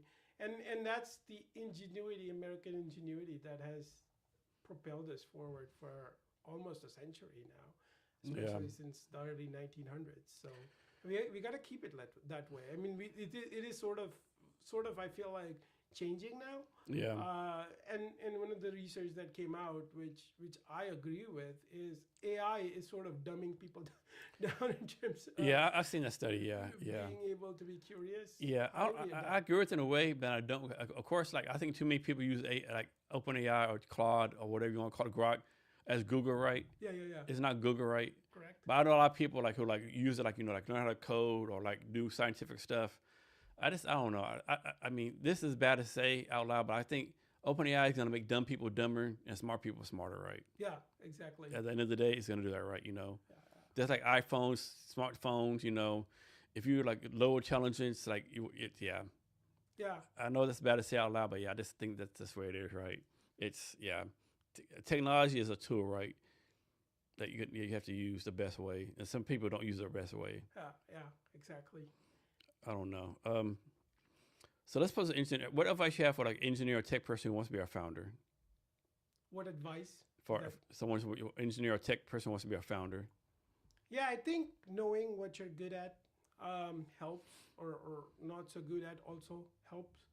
I think thinking outside in, thinking of the problem first rather than technology. I met a couple of PhD people, like people at the pinnacle of technology, who would think about the technology first and then try to find a problem to sort of apply that technology to, which is an approach that could work sometimes, but for the most part, for the most people, usually understanding a problem and then trying different things to solve that problem.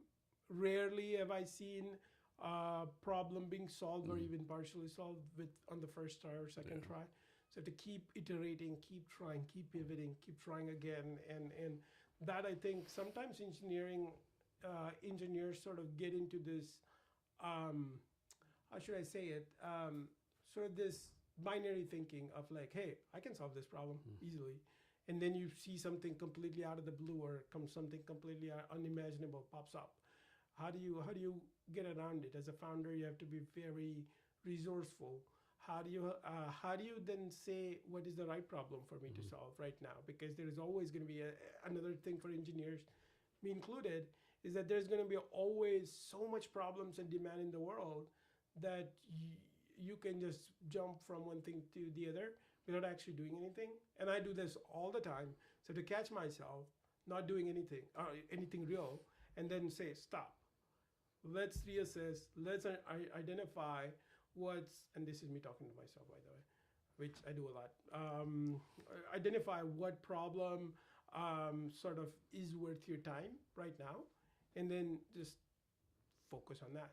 So that's classic engineer ADHD sort of brain that is coming in, right? Have you seen a new ad by, I think it's by Claude? Who makes Claude? I think Authentic, Athombic, something like that. Anthropic. Have you seen the new ad they have? And which one? Where like, basically the premise of the ad is like, this is the worst time ever in history to be a problem. Like if you're a problem, someone's gonna solve you. Yes. Yeah. That's funny. And I thought about you talking about that. Like according to if you're a problem, like someone's gonna solve you pretty soon, right? Yes, absolutely. Yeah. So what do you see cybersecurity, like the future cybersecurity, like next 5-10 years? What do you see happening with cybersecurity?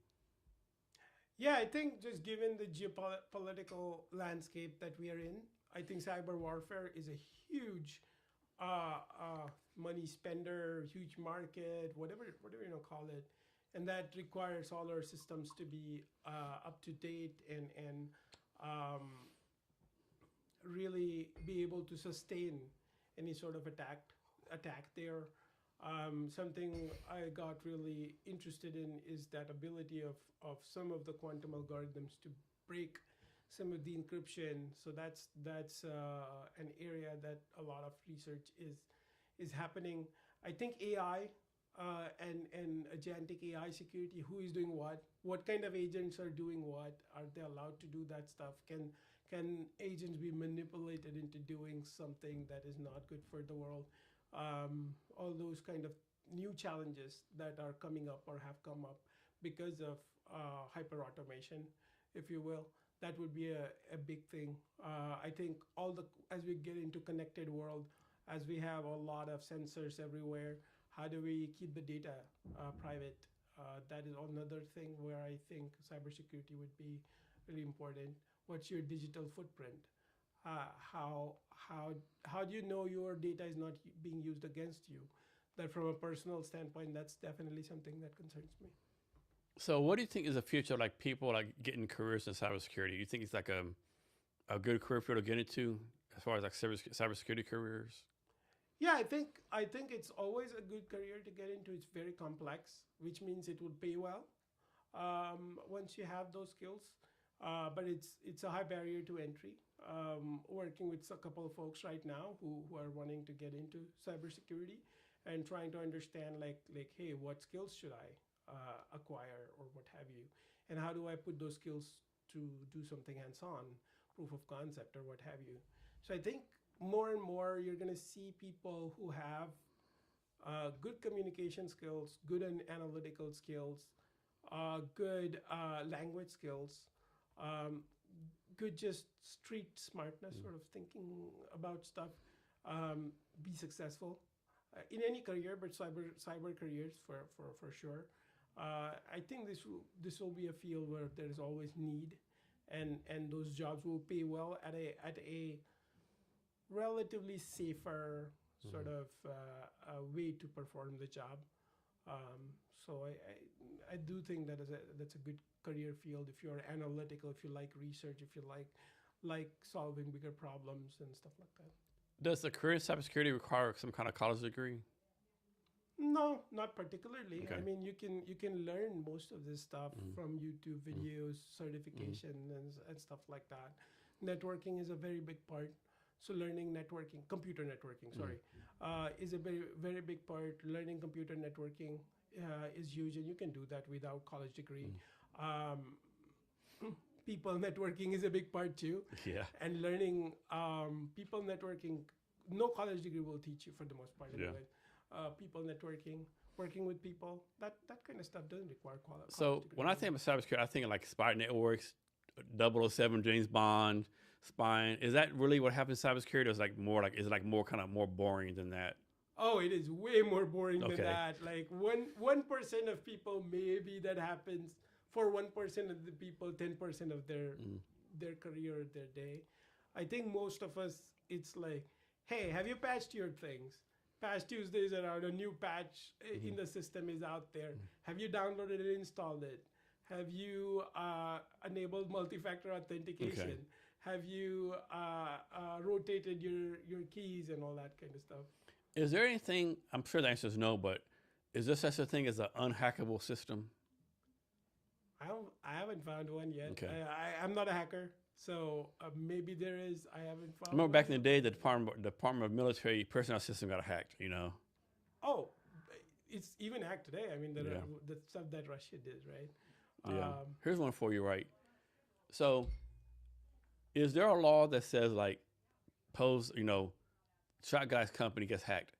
Is there a law that says the Shot Guy's company has to make it public they get hacked? I know morally they should, but is there a law that says they have to tell people they got hacked? I think there are certain instances that you have to tell. I think SEC has something. So if you are a publicly traded sort of company, then you have to disclose it. But it's very lightweight, for lack of a better term. Yeah. My understanding of it is it's very lightweight, and you can get away with a whole bunch. That's my fear. Like a lot of companies like tell you got hacked, but how many companies get hacked don't tell you, right? Yeah. Because there's a business decision made. Well, if we tell people got hacked, they're gonna like not come to us no more. We lose money, right? That's my fear. Yeah, absolutely. And how many companies are there who are hacked and don't know they are? Yeah, that's a damn good point. Yeah. So Yeah. So I know like there's this like stereotype of hacker, like young guy, 20, 21, like in his basement hacking everything. Is that actually true, or is hacking more like a professional? Like there's like a company like Russia with 1,000 people hacking you, right? Yeah, that's a great question. I mean, my exposure again to hacking is very limited. But what I would say is that they come in all shapes and forms. I think stereotyping actually works against I the agree. blue team, I agree. I agree. the team that is trying to defend against. Um, Especially there is this concept of open source intelligence in hacking, right? And stereotypical open source intelligence, intelligent, or you might not even expect who's trying to get intelligence from you. So it's really stereotypes don't work in our favor in that aspect, and it's very easy to either blame or talk about a certain country or what have you as one of the perpetrators when you might be getting stabbed in the back by another Yeah. country that is friendly Kind to of you. hard. I know, or like some instances like that. So stereotyping does not work in our favor in that. What's your advice in this case, right? I remember a while ago, I want to say it was like the Baltimore school district, right? They got hacked, right? And whoever hacked them said, "Hey, we hacked you. Pay us like I'll make this up. Pay us $10 million, or we're gonna like do all this stuff, right?" So, would your advice to this Baltimore school district, like pay the $10 million, or don't pay the $10 million? That's a very complex question, right? Like, so how do you assess first of all what's the damage, right? Like sometimes if your processes, if you have followed all the processes that you needed to follow till that point, maybe the fact that your data got encrypted or hacked, whatever, might not be a big business breaker for you. And what's the impact on the business? So are you going to completely lose the business? Or even worse, is there going to be any either anybody who's going to die or get hurt badly because of that? So a lot of that goes into the consideration there. So understanding the total risk to the society and not just the business also goes in. So I would say a lot of analysis and understanding and what kind of business you are. What you're It's doing. like a school district. Yeah. Oh, in this Yeah. particular case, if it's a school district, like what kind of data was involved? Is it data just to function the school, or is it data which was students' private information? Yeah, that I don't know. Yeah, and then what's the likelihood that you'll get that information, quote unquote, back even after?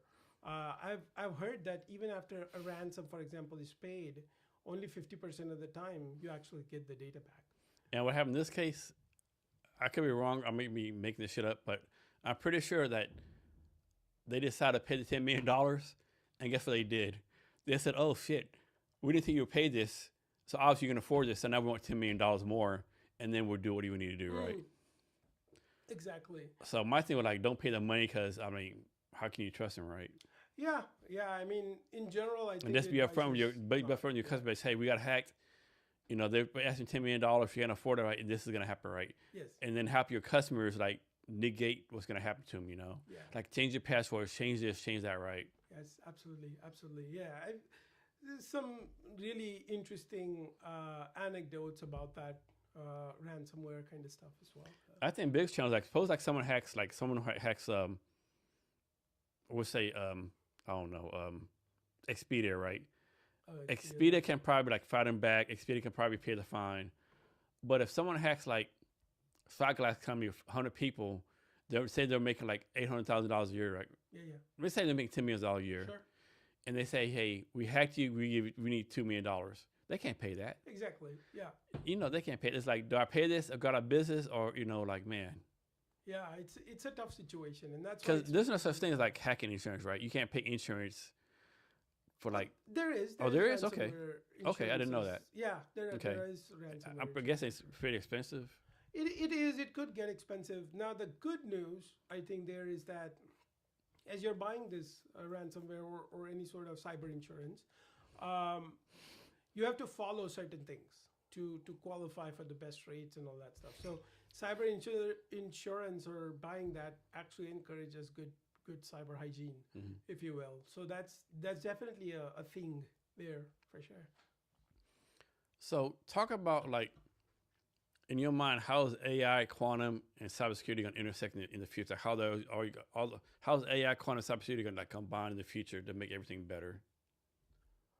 Yeah, so to make everything better, I think AI, and I use this as an example, is that AI right now it feels without a fast hardware, it almost feels like a surfer trying to surf on a road, which doesn't really work. If you can think of that analogy, I think once we have a working quantum computer and a efficient enough quantum computer, that will actually supercharge AI, and AI will start essentially surfing on the waves, if you will. I think cybersecurity in that context would almost be like, how do we stop these really powerful computers from doing something nefarious, something that is bad for humanity or a set of people or what have you. I think that's the role that cybersecurity and cyber frameworks would play. I think today our understanding of quantum is very rudimentary, so we don't really know a whole lot what can be achieved. So by that definition, even cybersecurity standards and everything needs to sort of catch up to that. So I think there will be a lot of exploration that we would need to do as we get these high-powered, really fast machines that can challenge some of our current infrastructure, if you will, in the sense of broader sense of the term. So you live in Tacoma, right? I live in Bonnie Lake, Bonnie Washington, Lake. which is closer. But were you pretty involved with the Tacoma startup scene? Yes, yes. Can you just talk about the Tacoma tech startup scene a little bit? Yeah, I think Tacoma tech startup scene is really great if you are a first-time founder, you want to try ideas out. If you want to find a community that sort of goes beyond the regular stuff in Tacoma.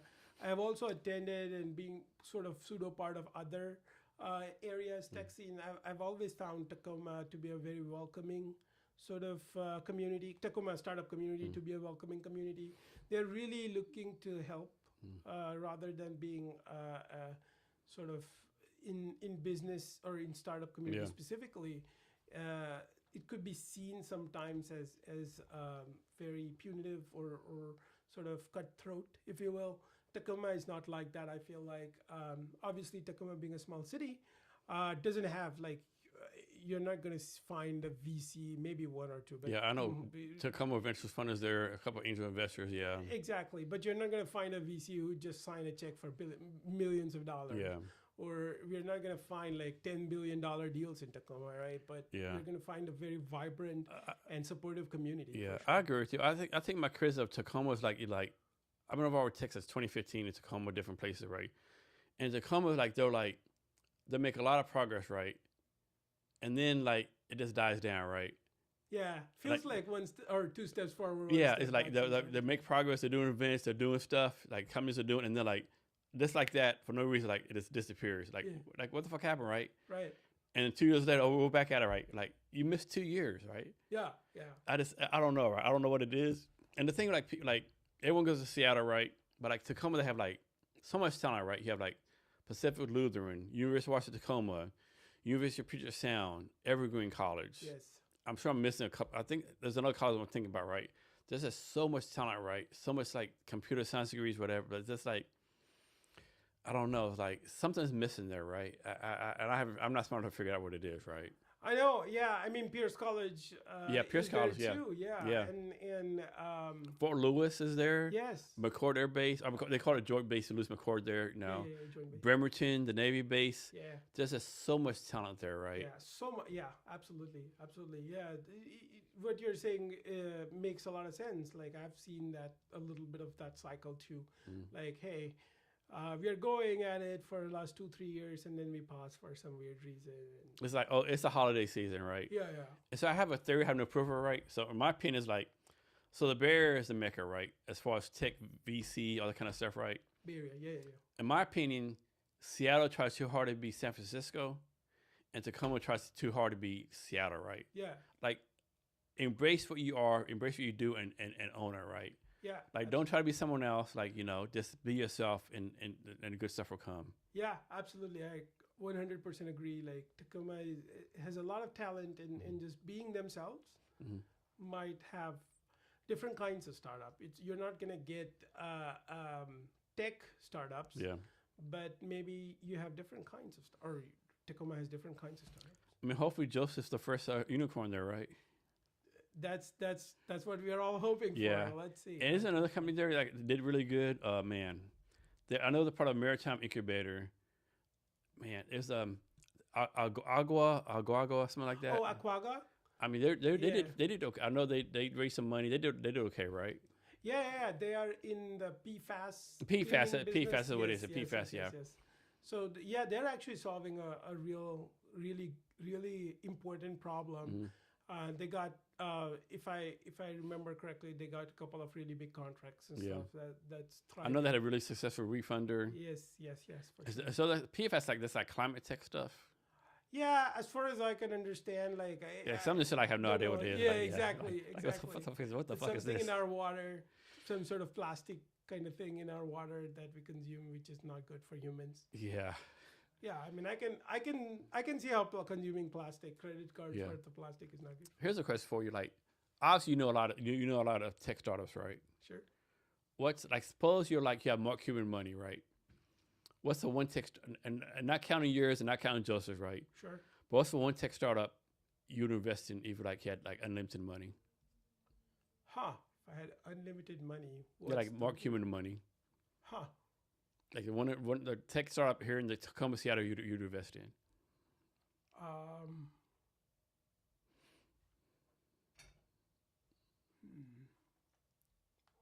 don't remember their name now. Of course you don't. Yeah. Right. No, I really don't remember their name, but they were trying to build some new kinds of pacemaker in the Tacoma area. Yeah, that's cool as shit. I know, right? But yeah, and then there's another startup in Seattle area. They were trying to use different kinds of dyes to detect cancer and just family history. I think anything to do with curing or detecting cancer early would be really appealing to myself. Yeah, for sure. So like recently, I started. It's not a job. Like I'm helping this company called Earth VC out of Vietnam, Ho Chi Minh City, Vietnam. Yeah. I've known for a while. So I'm like a investment fellow for them, right? And so like I did an announcement on LinkedIn, like, hey, I'm helping Earth VC find a startup, the investor, right? Like reach out to me. And I got flooded like LinkedIn message, right? Like literally hundreds of them, right? Yeah. So I'm going through them, right? And there's so many people doing so much cool shit, right? Oh yeah. I'm like, man, like you're doing what? Like you did this, right? But it's like in my mind, like I think it's definitely enough money to like fund everyone, but then it's not right. Yeah, there's a lot of weird stuff that happens right in the VC money business. But so many cool things. People doing so many cool things, and it's like people like they like have traction, have ideas, like to proven like have like proof of concept, right? Yeah, but like Earth VC, like last year, I think they talked like 3,000 people, only invested in 10, right? Yes. Because the fund's only so big, you know. Yeah. With Earth VC, like they invest in like of course it's Vietnam, South Asia. They have a couple they have investments in Finland, Norway, Singapore, one in Austin, Texas. So one in Austin, Texas is a company called Alor Atomics, right? Yes. And like, another thing I should say out loud, but like, I don't know if I agree with it right. I could be wrong, but they want everyone to have access to a nuclear reactor, right? Yes. Or nuclear energy, right? Yeah. I'm like, man, some of us don't need a fucking driver's license, Right. much as a goddamn nuclear reactor, you know? Absolutely. Oh, that's funny. But I mean, I think they just raised $100 million. They have a factory in Austin, Texas. They're doing well, you know. Nice. There's so many fucking cool, exciting things going on, you know. Like you're doing what? Exactly. I mean, trying to solve different kinds of problems, as Anthropic said, right? If you're a problem, it's a bad time for you. It is, right? So, It is, right? Yeah. Yeah. So let's talk about your company, Othentk, right? Yeah. How long have you been working on that?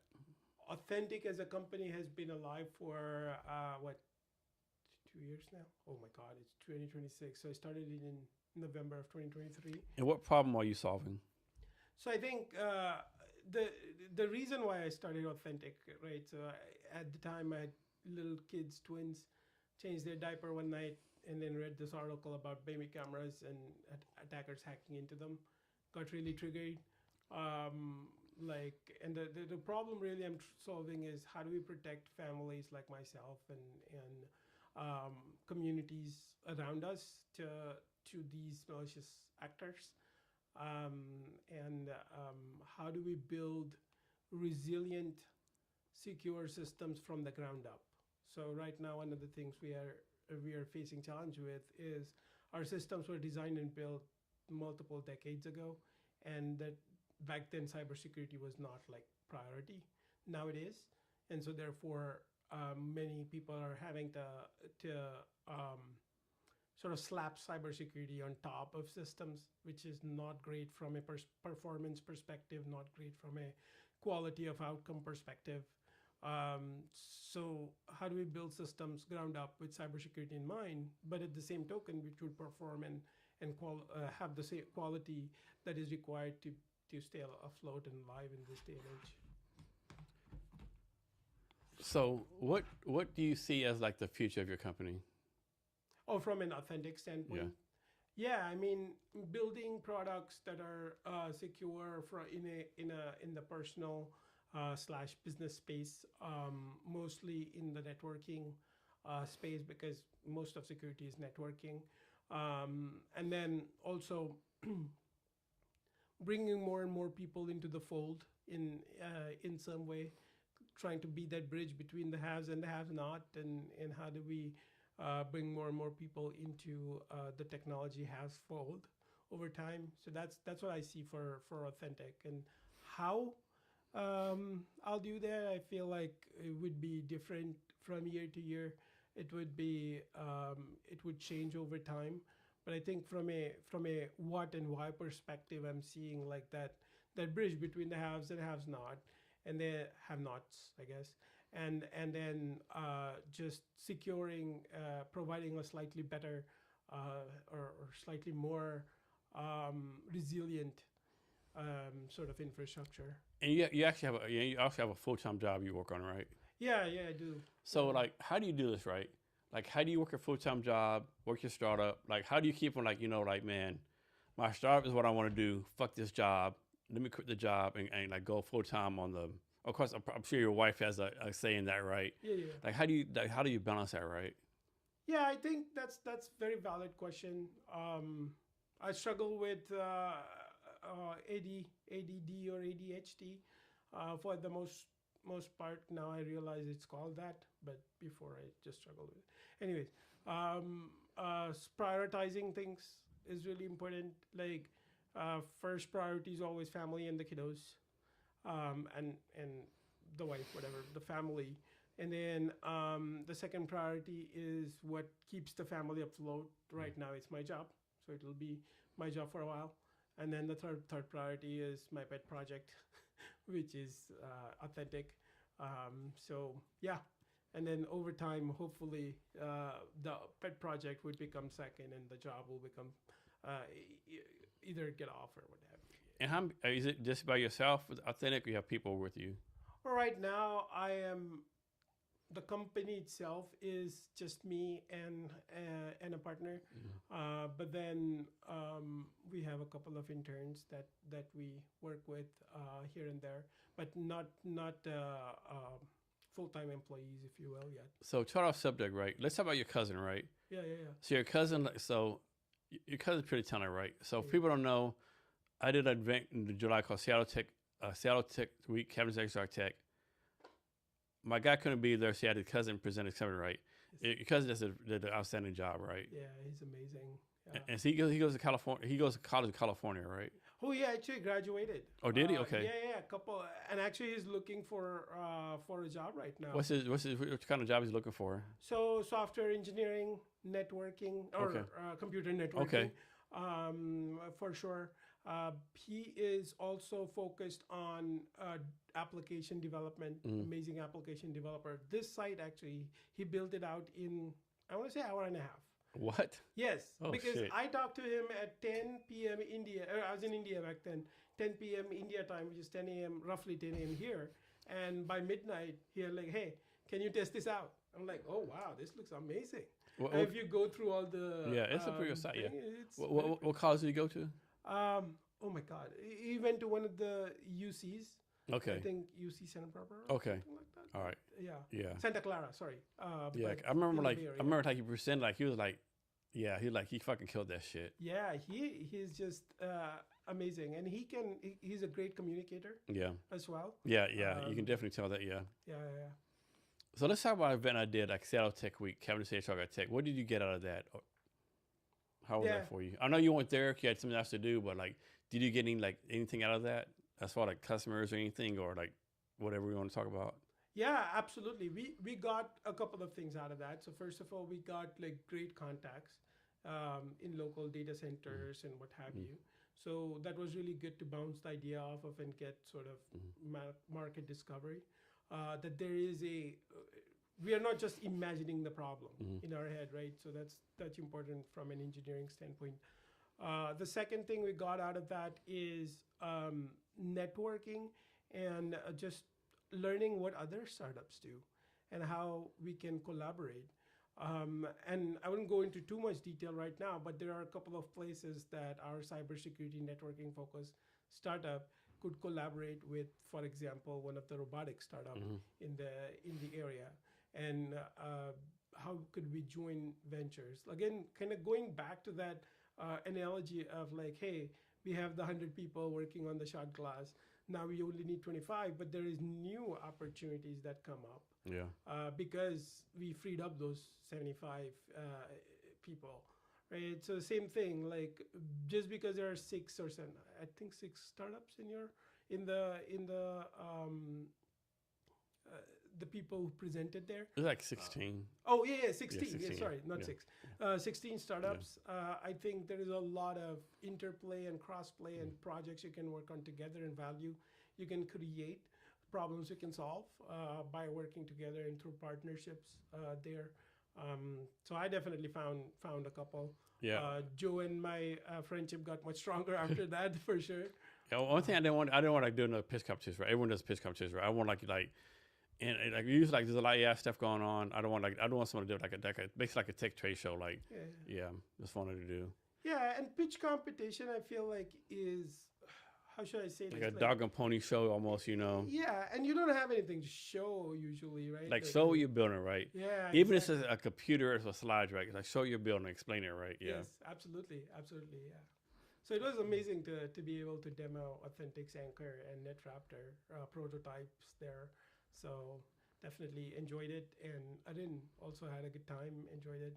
We did ended up at least getting introduced to a couple of people who might be sort of resources from a funding perspective later down the line. Yeah. So what's one skill every tech person needs to have? How to talk. No, like really, like how to communicate. Oh my god. Oh shit. Oh shit. Right. I mean, how do you communicate? Like most of the times, tech people are in their head, and great ideas. That's so true. It's so funny. Yeah. You know what I mean? I know exactly what you mean. Yeah.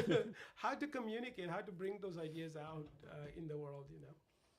Yeah, I definitely think like follow up. I think definitely like public speaking, right? Yeah. Like if you're a tech person, can you get in front of a group of people who have no idea about tech and explain to them the problem you're solving, right? Yeah. Like so many people can't do that, right? Yes, absolutely. In fact, I remember this funny thing. I was in 8th grade and I got sort of voluntold into public speaking in front of my school, and we had a roughly 500 to 600 people in the school. And I went up there, and this was like little like an auditorium, and you went up like maybe 15 feet up top, so you're standing tall in front of everybody and you're speaking, and it was so scary. I freaked out, and I just couldn't, like I did the first 2 sentences, I couldn't say anything after that, and I was so embarrassed and nervous and crying, and this was 6th or 7th grade, and just left. And it was such a experience that it still haunts me to this day. So it's this is real. Fear of public speaking is real. Fear of talking to somebody who is maybe in your mind maybe a little bit higher or has higher credentials than you is very real. And as a founder, you have to, if you have that fear, you just do it anyways. You have to. Somebody who has millions of dollars, let's say you're in front of a Shark Tank or whatever, right? Somebody who could make or break your company with a sentence. You have to. Here's something for you. What's the one thing that you will not do, right? Like someone could say, do this or die. And you're like, I'm going to die. I don't call it exaggeration, of course, but like something like most people like, man, this is a simple thing to do. Why don't do it? But like in your mind, like, man, I'm not doing this, right? I would literally die before I do this.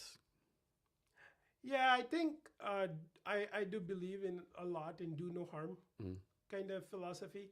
So I always want to make sure, at least knowingly, I mean, unknowingly, there could be technologies that I've part with that might, but at least knowingly, want to avoid doing any harm to anybody as much as possible. Okay. And yeah. So this is mine, right? It's kind of, you think it's kind of yours, weird, yeah.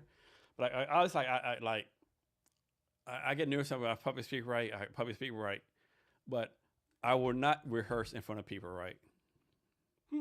I will not do it, right? I cannot do it. I'll literally fucking die. I will fight 1,000 tigers before I fucking rehearse.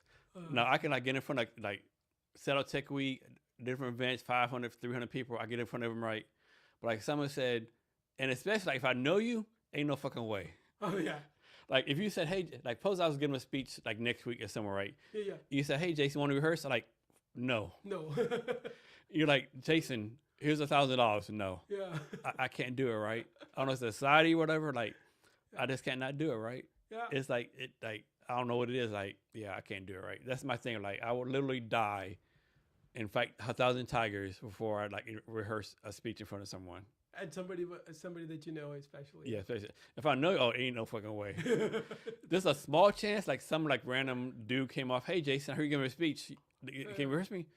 I might do it, right? I would think about it, like my best friend, my friend, you ain't no fucking way. Right. There's no way in hell. Yeah, maybe then somebody should just tell you that you are doing the real speech and then record it or something like that. That's not happening, right? I know it's just kind of weird or whatever, but yeah, I always been like that, right? So let's talk about ADHD, right? What is ADHD, right? Because it's kind of it's not a new thing, but it's kind of new, right? Something like people just got started diagnosed with. Yeah, yes, people do get diagnosed with that. So ADHD stands for what? Oh my God, and I forgot about that. Attention deficit something disorder. Yeah, attention deficit hyperactivity disorder. Hyperactivity, yeah. And then there is the attention deficit disorder, which is ADD. And what it is essentially you get distracted so much, so frequently, at least in my case, that you cannot get anything done. How do you like? Do you go to the hospital? How do you get diagnosed with that? Because I think I have that. I knew in the hospital. I think I have because I get distracted so easily. Right, my brain, literally right now, my brain is like right now. Thinking about science, physics, a podcast. I'm speaking at a conference in Dallas in April, Vietnam. All this is going on my mind right now. Right. Yeah, I think therapists, psychologists, that kind of set of doctors would diagnose you with that. There is online tests you can take to sort of self-realize. There is there is people with it's a spectrum. What age were you got diagnosed with this? Well, I didn't get diagnosed with this until last year. I think. Did you think it made your life kind of better once you knew you had this? Like you kind of like set things in motion, like you're like, oh, now I know how I operate like this. Now I know why I'm like this. Yeah. So this was actually my son taught me this kind of in a weird way. So my son was diagnosed with autism and ADHD like when he was 3, and then I was like, there are some traits that he does. Is this genetics? Did I pass it on to my son? It could be like it increases the likelihood. It's not like anyways, but yeah, that's what got me sort of taking some tests and then finally going to a therapist. And it's the therapy has been helping quite a bit. I would not take medications for it yet, but eventually if it gets worse, and I've realized that it gets worse with lack of sleep. It gets worse with alcohol. It gets worse with whatchamacallit. Ooh, But yeah, lack of sleep is a big one for me. It has definitely gotten worse after my twins and all the lack of sleep that came with it. Um, and it definitely, oh, caffeine was another thing for me Oh, specifically. no shit. Yeah. Damn. Oh, yeah. So you have to have a right level of energy. So if you're too energetic, I realize with me, it's like I just get hyperactive and I'm like, I cannot get anything done. If you're too low energy, then you're like, I cannot. So this is totally random, right? Right. So when you said whatchamacallit? Caffeine. No, whatchamacallit. Whatchamacallit. Yeah, yeah. When you said that, I started craving. Have you ever had a whatchamacallit candy bar? No, but I've seen those. Yeah, I started craving a whatchamacallit candy bar. You said Right. that, yeah. That's funny. I haven't seen it for a long time either, right? Maybe they don't have it up here, yeah. Yeah. Yeah. Yeah, that's definitely something. So you have to essentially find ways to sort of drop stuff that is coming in your mind, so you can focus on one or two things that you're supposed to get done. So it can be very difficult to get something done. How do you do this? I could be wrong, but like I'm guessing like when you go to sleep at night, does your brain shut off? Or is your brain like still operating, like going full 100,000 miles an hour when you go try to go to sleep? I have good and bad days. Okay. There's So good how days. do you try to shut your brain off, or you just like don't? I know, like breathing, closing your eyes. There is apps now, meditation apps and smart speakers. And Yeah, I music. use I think it's called an Insight app. I try to use that, but sometimes it works, sometimes it doesn't. You know. Yeah, and then I feel like I do well if I'm by myself. Add two kids onto it, and one of them being oh my god, that's just. But yeah, I mean earlier about it being genetic. Yeah. One of my twins has it diagnosed. The other one doesn't, but he might have some traits. Again, it's a spectrum. So Yeah. even your well, I guess nobody's sort of it's a bell curve. So Yeah. you can be anywhere within that. So Yeah. So define success for yourself, either like personally, professionally.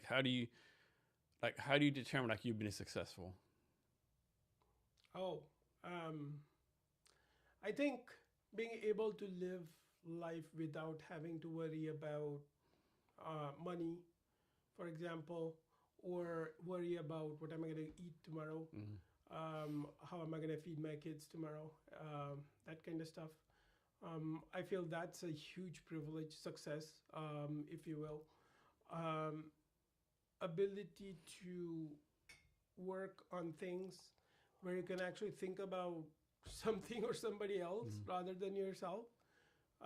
Or you know what I mean? Like there are so many people in this world who are like, hey, how am I going to not die today? How am I going to eat today? What's my next meal? How do I feed my baby? Yep, exactly.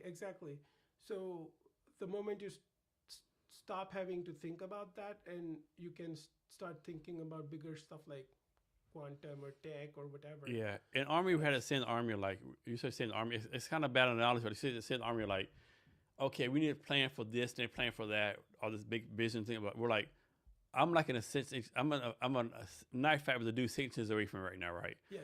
Like my focus is a 6-inch knife fight. I don't have a plan for those things, right? Yes. And so many people in the world today, billions of people, like they're like in a 6-inch knife fight, like survive, to take care of the kids, right? They can't like think about all this other stuff, right? Yeah. They can't do it, right? They have to survive. Yeah. And I think a lot of people like who are privileged don't think about that. I don't think, Yeah, absolutely. And if survival is at the stake, you cannot do anything else. No. So that's why when people say, you can't say, "Oh, I want to make the planet better," when you don't need next. How you gonna feed your kid? Yeah, exactly. And I don't know. This is something that is happening in India. So there is a lot of pushback against India buying Russian oil right now because of Ukraine war and what have you.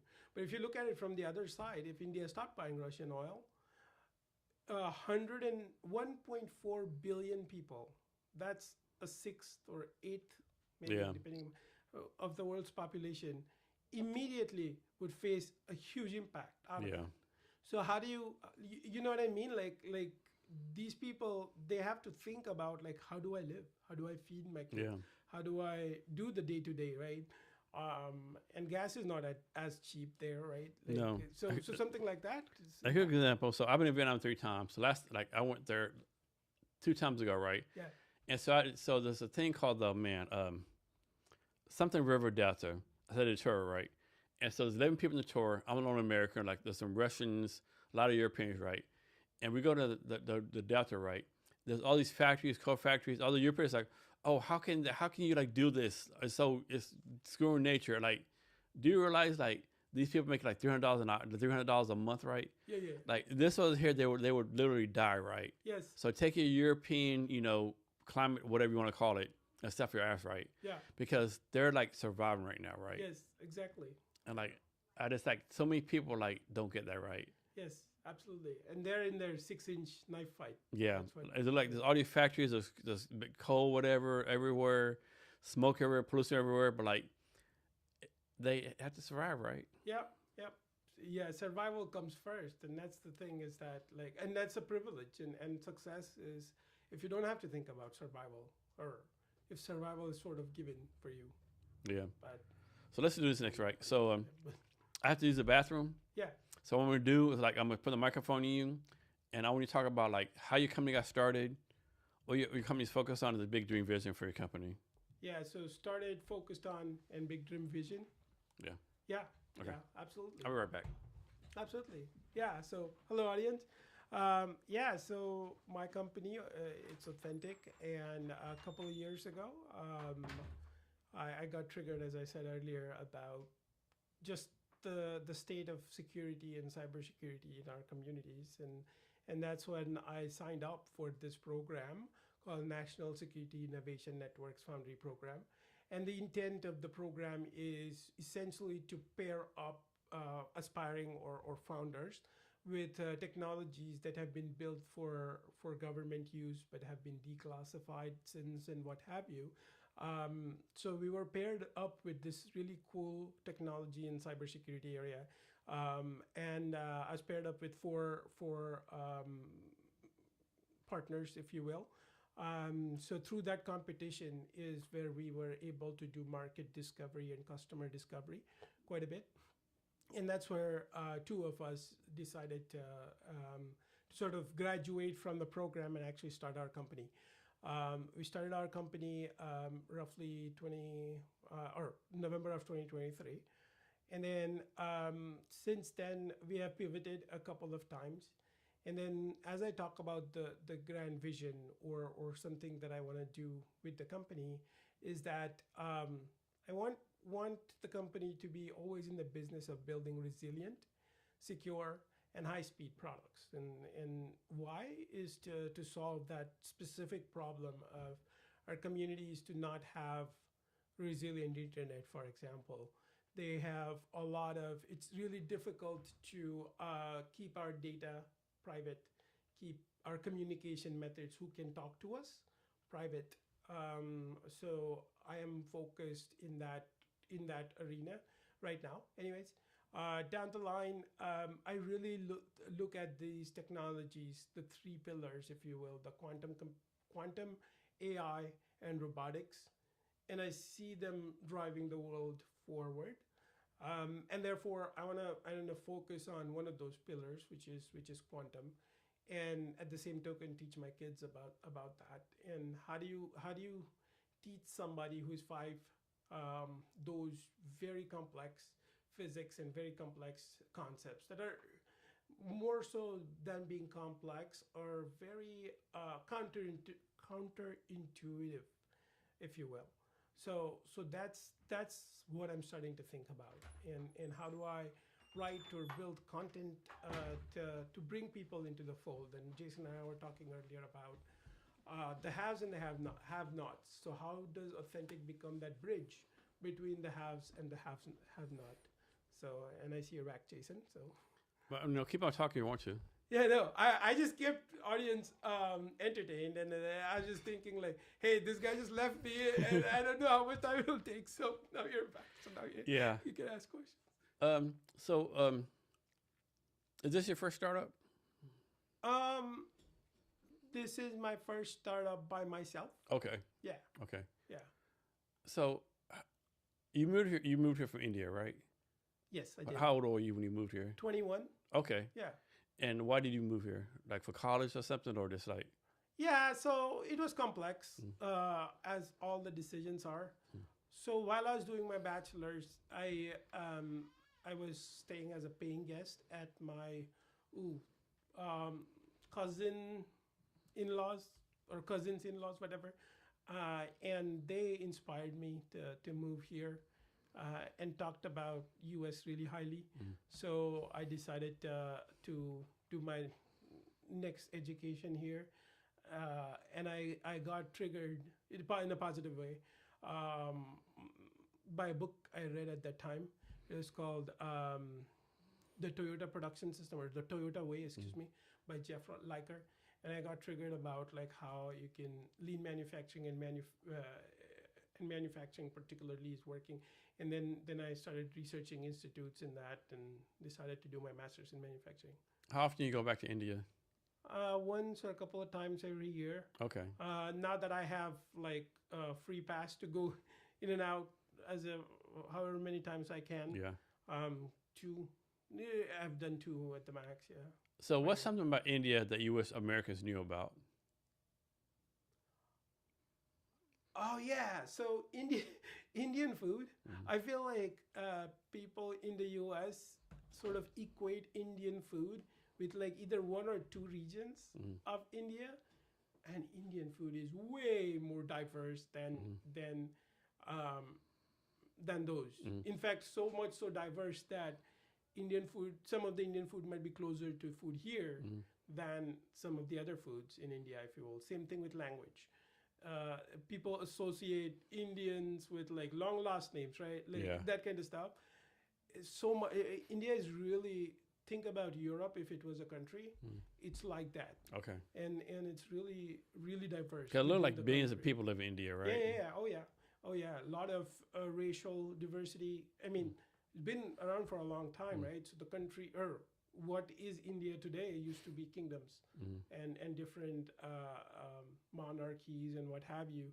And the race and the mixing of races. There is the indigenous sort of southern Indian people. There is the Aryans, which came in from the north, the Urals, and then there is other migrations throughout the history of the world that have happened. So it's created this really diverse culture. I don't think people here appreciate as much yet, but it's getting much better. So yeah. So what's something you, as someone who lives in India, that knows nothing about America, that they knew about America? Yeah, I think, and I'm sure this is not with all Indians, but I have come across some. They just see Americans as like somebody with a chip on their shoulder, and it's not like that. Like I have seen so many people who are just trying to live and survive and thrive as they are. They're not about, oh, I'm American, therefore I'm better than you or anything like that. It's just so weird to sort of see a specific kind of people from another country and then sort of generalize that, right? I think I have met so many Americans who are really, really open and really down to earth. And will work with you like really open. And I've also met Americans who are not open. I've met people who are not Americans who would essentially act like and what have you. So yeah, I think at the end of the day, what I've learned is people are people, and people are more similar everywhere throughout the world than they're different. I agree. So. Like I tell people, like I've been like a lot of countries. I've yet to be in a country where the people are like, oh man, these people fucking suck, right? I know. You know, they're always great. They're hospitable, like they're polite. They want to help. They want to show off the country, right? I've never been in a place like, oh my God, these are the worst people ever, right? Yeah. It doesn't happen. Yeah, absolutely. And I mean, there is cultural norms and stuff like people will act and what have you, and that is within the US even, or within India, what have you. And you try to be as respectful to their norms as possible. And if you make a mistake, you just be humble and apologize and stuff like that. And most people will forgive. What's the skill you don't have that you want to learn? Oh, being able to sell and market. Like, I feel Yeah, like I suck that shit. Yeah. Yeah. I suck that shit. Yeah. I know, like I've seen some really smooth talkers, salespeople. That's one skill. I'm like, I just, I'm always amazed and perplexed by how people have that amazing skill, and then the skill to convert their thoughts into words. I mean, some people have such good command over the language. Yeah. I feel like Churchill, for example. Know what I mean? Yeah. Like, So, did you ever watch a show? Have you ever heard of a show called Year 1 Million? You're 1 in a million? Yeah. Yeah, I've heard about it. I don't think I've watched it though. And so there's one episode, right? So basically, it's like stuff like, not like Year 1 Million, but like way future stuff, right? And so they did an episode, right? So it's future tech, right? They did an episode, right, where like the tech came out where you could read people's minds, right? But no, read people's minds, you had to put a chip in your head, right? Yeah. And so this guy, like, man, I'm not doing that. And so people are communicating. He put it in his mind, right? But the thing was like, I don't know if I want to do that because like it literally, if you had a thought, everyone knew your thought, right? So like suppose your wife said, "Hey, honey, what do you think about this dress?" In your mind, like, that's some fucked up shit. But of course you would say, "It looks good on you, baby." Yeah. But in your mind, like, did I pay for this fucking crap? And like, man, I don't know if I want to check it like that, right?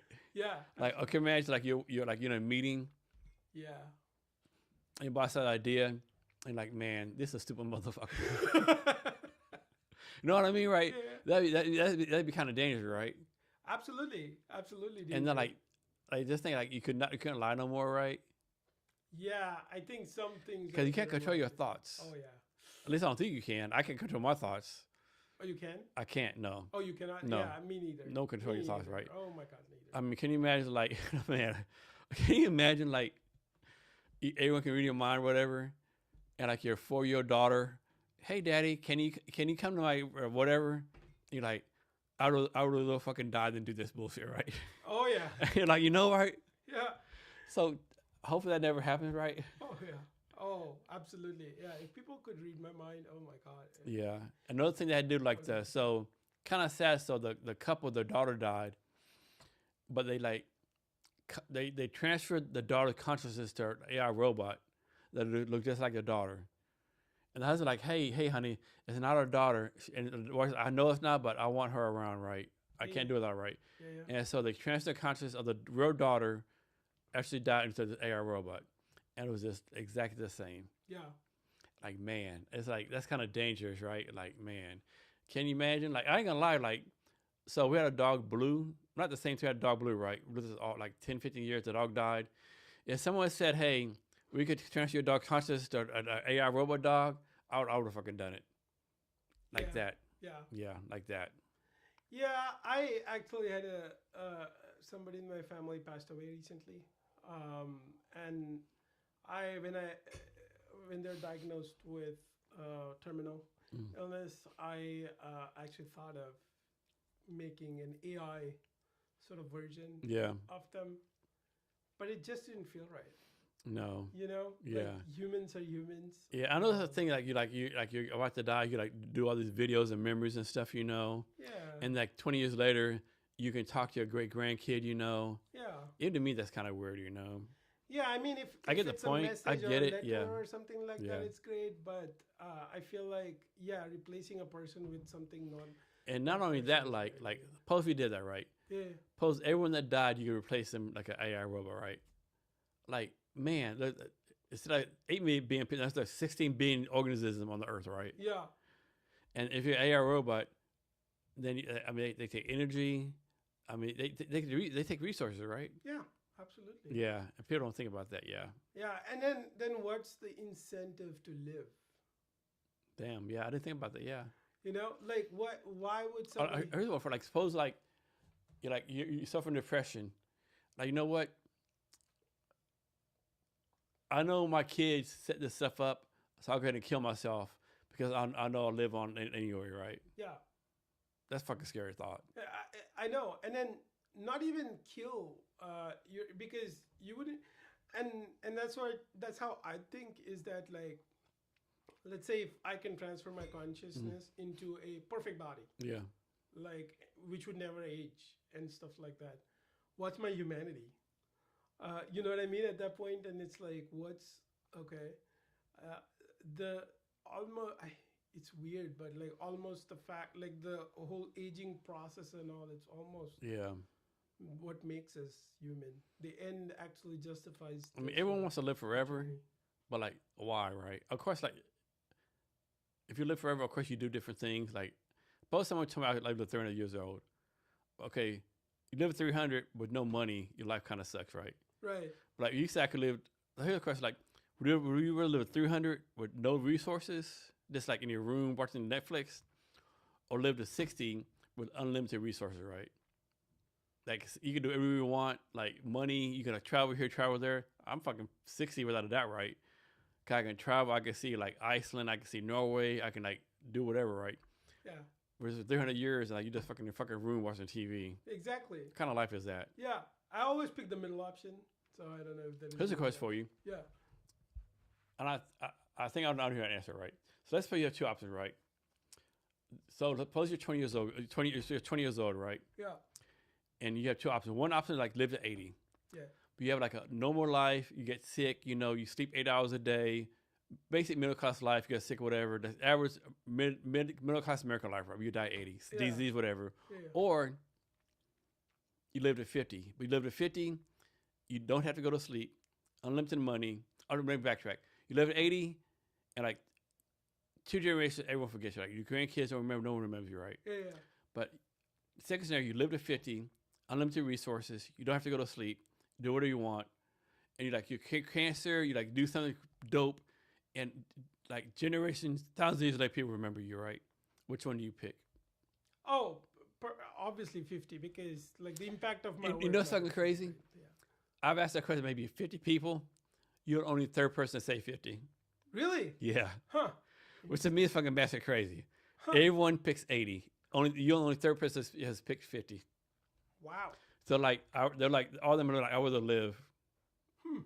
Yeah. Interesting. I'm like 50 all fucking day long. Yeah, I mean, depends. Like for me, it's like the impact of what we leave behind is really important. So Yeah. I'm 50 all day long, right? yeah, Because like you live them 30 years. I mean, you're living life, right? You're doing dope shit. yeah, Like you could like you don't have to sleep, so you can do whatever you want to do. Yeah, but like you're the only third person who's picked 50. Yeah. yeah, And it blows my mind when people say, "I want to do 80." Like, what the fuck you talking about, dude? Like, what the fuck's wrong with you? They're like all the people say, "I want to live my life," yeah, but are you really living your life, right? yeah. Exactly. Yeah, Exactly. Yeah, it's complicated question though. it is very complicated, right? Yeah, Yeah. What matters to you, right? At the end of the day. Yeah. So you, me, and okay, I guess Yeah. we wouldn't reveal the third person.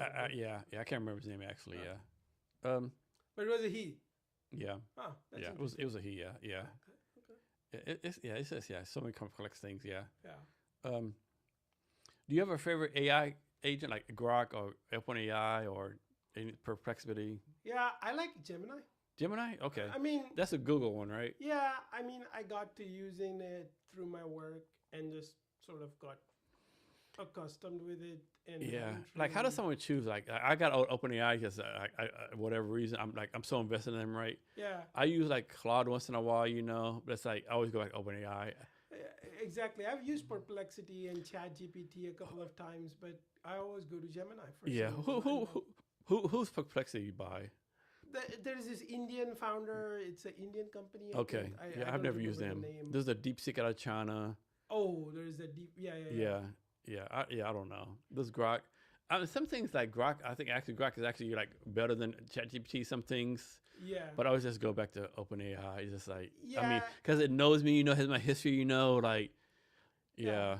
And you, at least right now, usually what I'm doing AI is using AI to convert my, like just brain dump. Yeah, that's what you use OpenAI for. Yeah, Vomited. Yeah, like Into some OpenAI. I'll go on crazy- OpenAI. I'll put like I did this today, and that give me like a schedule for tomorrow. You know, like of course I don't follow the schedule. I just Yeah. Yeah, I mean I feel like I love Gemini. I'm open to experimenting with other tools, likely my new Java. It's almost like like it's a bad analogy, but like if you like like you never drank soda before, you start drinking Coke. Right. It's kind of hard to go from 7 Up to Coke, right? Right. It's kind of hard to go from Coke to Pepsi, right? Yeah, like yeah. I know Coke. I drunk Coke, for 6 months, right? I like Coke. It might be the best, but hey, put ice in Coke, I'm good, right? Yeah, exactly. Like people tell me Pepsi or something else is better, but yeah, I'm doing this, yeah. Yeah, absolutely. And I have, right? So for example, when I started, I obviously started with ChatGPT. And then over time, I think Google was much better, like especially the gems and all that stuff. I started to create these gems where I could personalize and especially with their thinking models where you can actually do some researchy kind of stuff really well. So if something is really better, like significantly better, I'll switch, but then it would be hard to switch back. So I guess as I'm using products, any product, like I have switched products, but when things are significantly different or better, but if they're slightly different in one use case, not the word there. So one thing Grok is really good at is images. Okay. Check out Grok images. Like if you put you do a prompt on like Sora from OpenAI or Grok is in my opinion, is way better. Right. Like Grok's way better, yeah. In my opinion, yeah. Yeah, that's exciting because the talk I had about quantum computing, I used AI to do most of the images, and I could like essentially give it a prompt as to what I want to see. Yeah. Surfer on the road, for example, or Yeah. whatever, and it did it. It did it really well. It's scary, right? And so all the AI stuff, right? I mean, maybe a few years ago you could tell with AI, but now it's like, man, you just can't really tell no more. I mean, you can tell if you really know, but man, you can't tell. Is it AI real life, Yeah. Yeah. It's fascinating. It is, and it's really getting to the point where it's difficult to differentiate for us, for humans. Maybe AI can differentiate AI versus real thing better. There is also that kind of leads into that, and cybersecurity leads into this whole concept of like vishing and phishing and all that stuff using AI, right? How do you, as humans, how do you teach your kids to differentiate between? Yeah, I think if it looks too good, it's probably AI, right?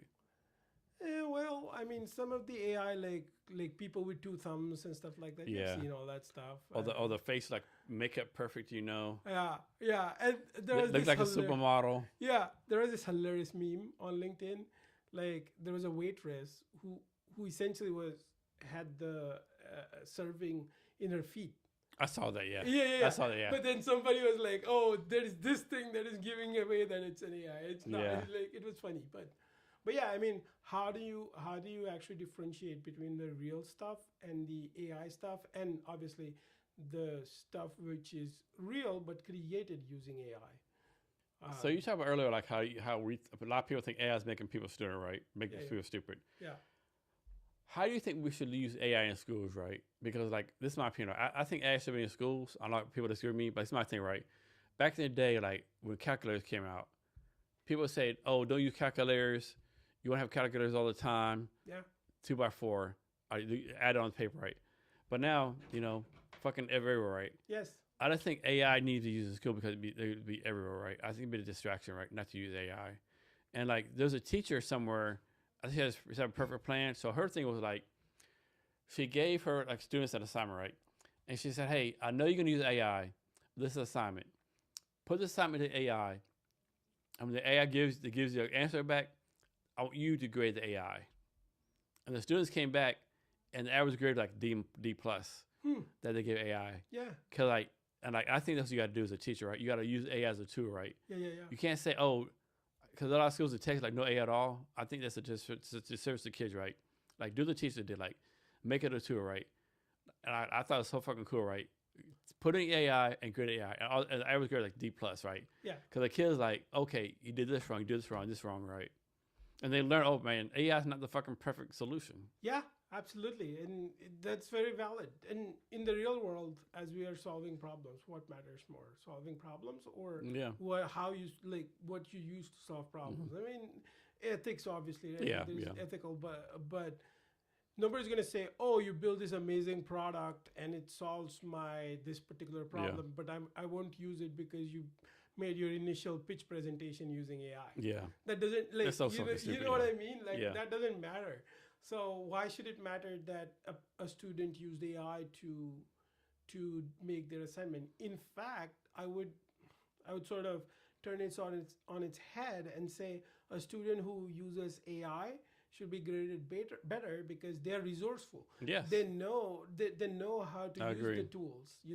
Like tools are there to use. You just need to know how to use the tool, and you need to know when to use what tool. Yeah, I definitely agree with So that. Yeah, it's all about tools, how you use them right. yeah, I mean, so obviously you don't want to like put in open AI. Hey, write me a paper, a 10-page paper on the history of like the World War II, right? hmm And copy and paste it and turn it in, right? sure, But of course, a lot of people do that, right? yeah, You yeah, don't yeah. want to do that. You want to take that paper, refine. Like even like what I might put on OpenAI. Hey, I might put in a hey. For example, I'm having a talk with Tom Brown. He's CEO of Shotglass. Here's a LinkedIn profile. Give me some podcast questions. Sure, I take that and then I refine it, right? absolutely, I yeah, like this makes no fucking sense, like yeah. It's like too many people. Like I said, too many people use like Google, right? yeah. It's a tool. Everything's a tool, right? Yeah, I mean, the intent I think is what writing the paper was supposed to teach us is research Yeah. and all that stuff. Is it Right? having you to think, having you to be curious? Exactly how to be curious, how to think from different angles and perspectives. Hmm. Right, like if you have AI do all that stuff, then yeah, And think too, like OpenAI, like for me, like suppose I say, hey, I don't know, what's the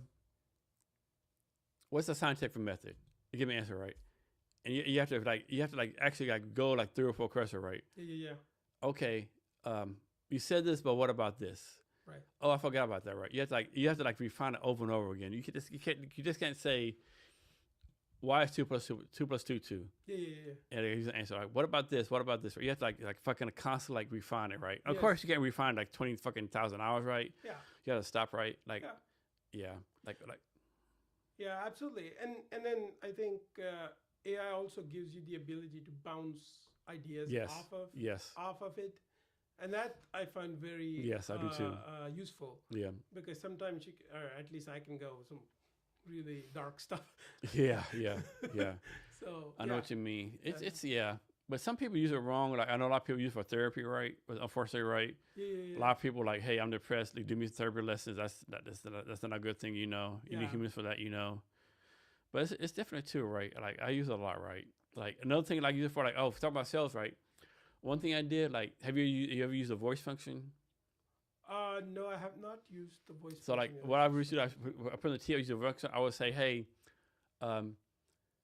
pretend you're my sales coach, and like I'm doing whatever, Yeah.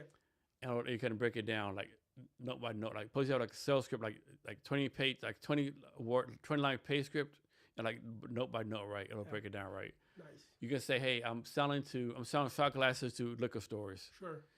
and like the whole thing, right? There's a lot of uses for it, right? I think it's to make humanity better, right? Yeah, absolutely. I was doing a research on a couple of companies. I wanted to see company versus company B, which one was better and all that stuff. So did that kind of stuff with AI, and Gemini was really, I felt like really Gemini. powerful. Yeah, but at the same token, it was affirming. So Okay. so it was sort of, Yeah, you don't need that. Yeah. Yeah. You don't be like, hey, it was a challenge. tell me everything I'm right about, Right, exactly. I mean, sometimes it's good to know what you're right on, Yeah. but sometimes it's good to be challenged as well. But again, you don't need ChatGPT saying, hey, Jason, that's the most fucked up answer I've ever heard in my life, Yeah. Yeah. So do you think do you think anyone's going to invent a new open AI, or do you think we would have like so he says Grok, ChatGPT, Gemini, Perplexity, DeepSeek? Do you think anything else going to come out in the future? I think that's it for now. I mean, there will be other players coming out, but I think That costs so much money though, right? yeah, but I think unless they're significantly different than other players, They're all kind of the same, right? yeah, most people are now building wrappers on top of these. Oh my Yeah, God. some things are different. Yeah. Yeah. How about Microsoft? What does Microsoft have? They have Copilot, right? Yeah, and then they bought OpenAI. Yeah. So The people don't realize that OpenAI actually owned by Microsoft. Yeah. yeah. I mean, no, it is. 49%, but they own the fucking company. Yeah. Yeah, and I think that OpenAI name is a big misnomer. It's Yeah. not open source or anything like No. that. Yeah, that's a good point, right? Yeah. And this supposed to be nonprofit OpenAI, like open, like that's changed. Yeah. Yeah, that's all changed. So it's like it's closed AI now. Yeah. Have you messed with Notebook LM? Oh my God, yes. Have you? Oh yeah, I love. Oh my Notebook God, LM. yeah. Yeah. Yeah, I love Notebook LM. Definitely great for research and. Have you used a podcast thing yet? Yes. Yes. That's- Have you done the thing where you put a document in there, they're talking, you like push a button and like, hey Jason, what can I do for you? Ask a question like just like that, answer a fucking question. Yeah.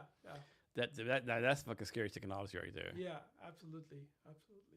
Yeah.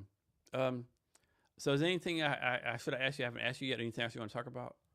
I think just in technology, I'm just a technology fan person, and I think I'm generally positive of where things will go. Yeah. So. Cool. So how can people reach out to you? Oh yeah, so people can reach out to me via LinkedIn. That's just LinkedIn/Akalpit-Gadre.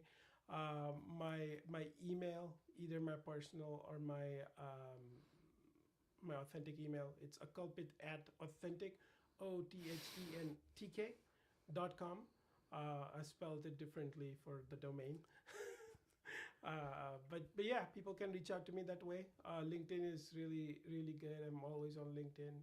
You get a. And how can people watch your Quantum Playground videos? I am starting to think about how to publish them. Maybe something on one of the public platforms. But yeah, right now there is the talk that I did with Sounderbots on YouTube. So definitely, I'd encourage people to watch that. All right. So before we get out of here, can you give us any last minute wisdom or advice or anything you want to talk about? All right. I think just from personal standpoint, like just life is too short to do a whole bunch of different things and be successful at nothing. So try to be successful at one or two things. I think, and it's hard for most people, including myself, to do that. But yeah, that causes the best impact, I guess. So. Thank you so much for your time, and thanks for doing this again. I really appreciate you. Sounds good. Thank you so much, Jason. And thanks, audience, for bearing through with our discussion here. And to our listeners, thank you for your time as well. Remember to be great every day.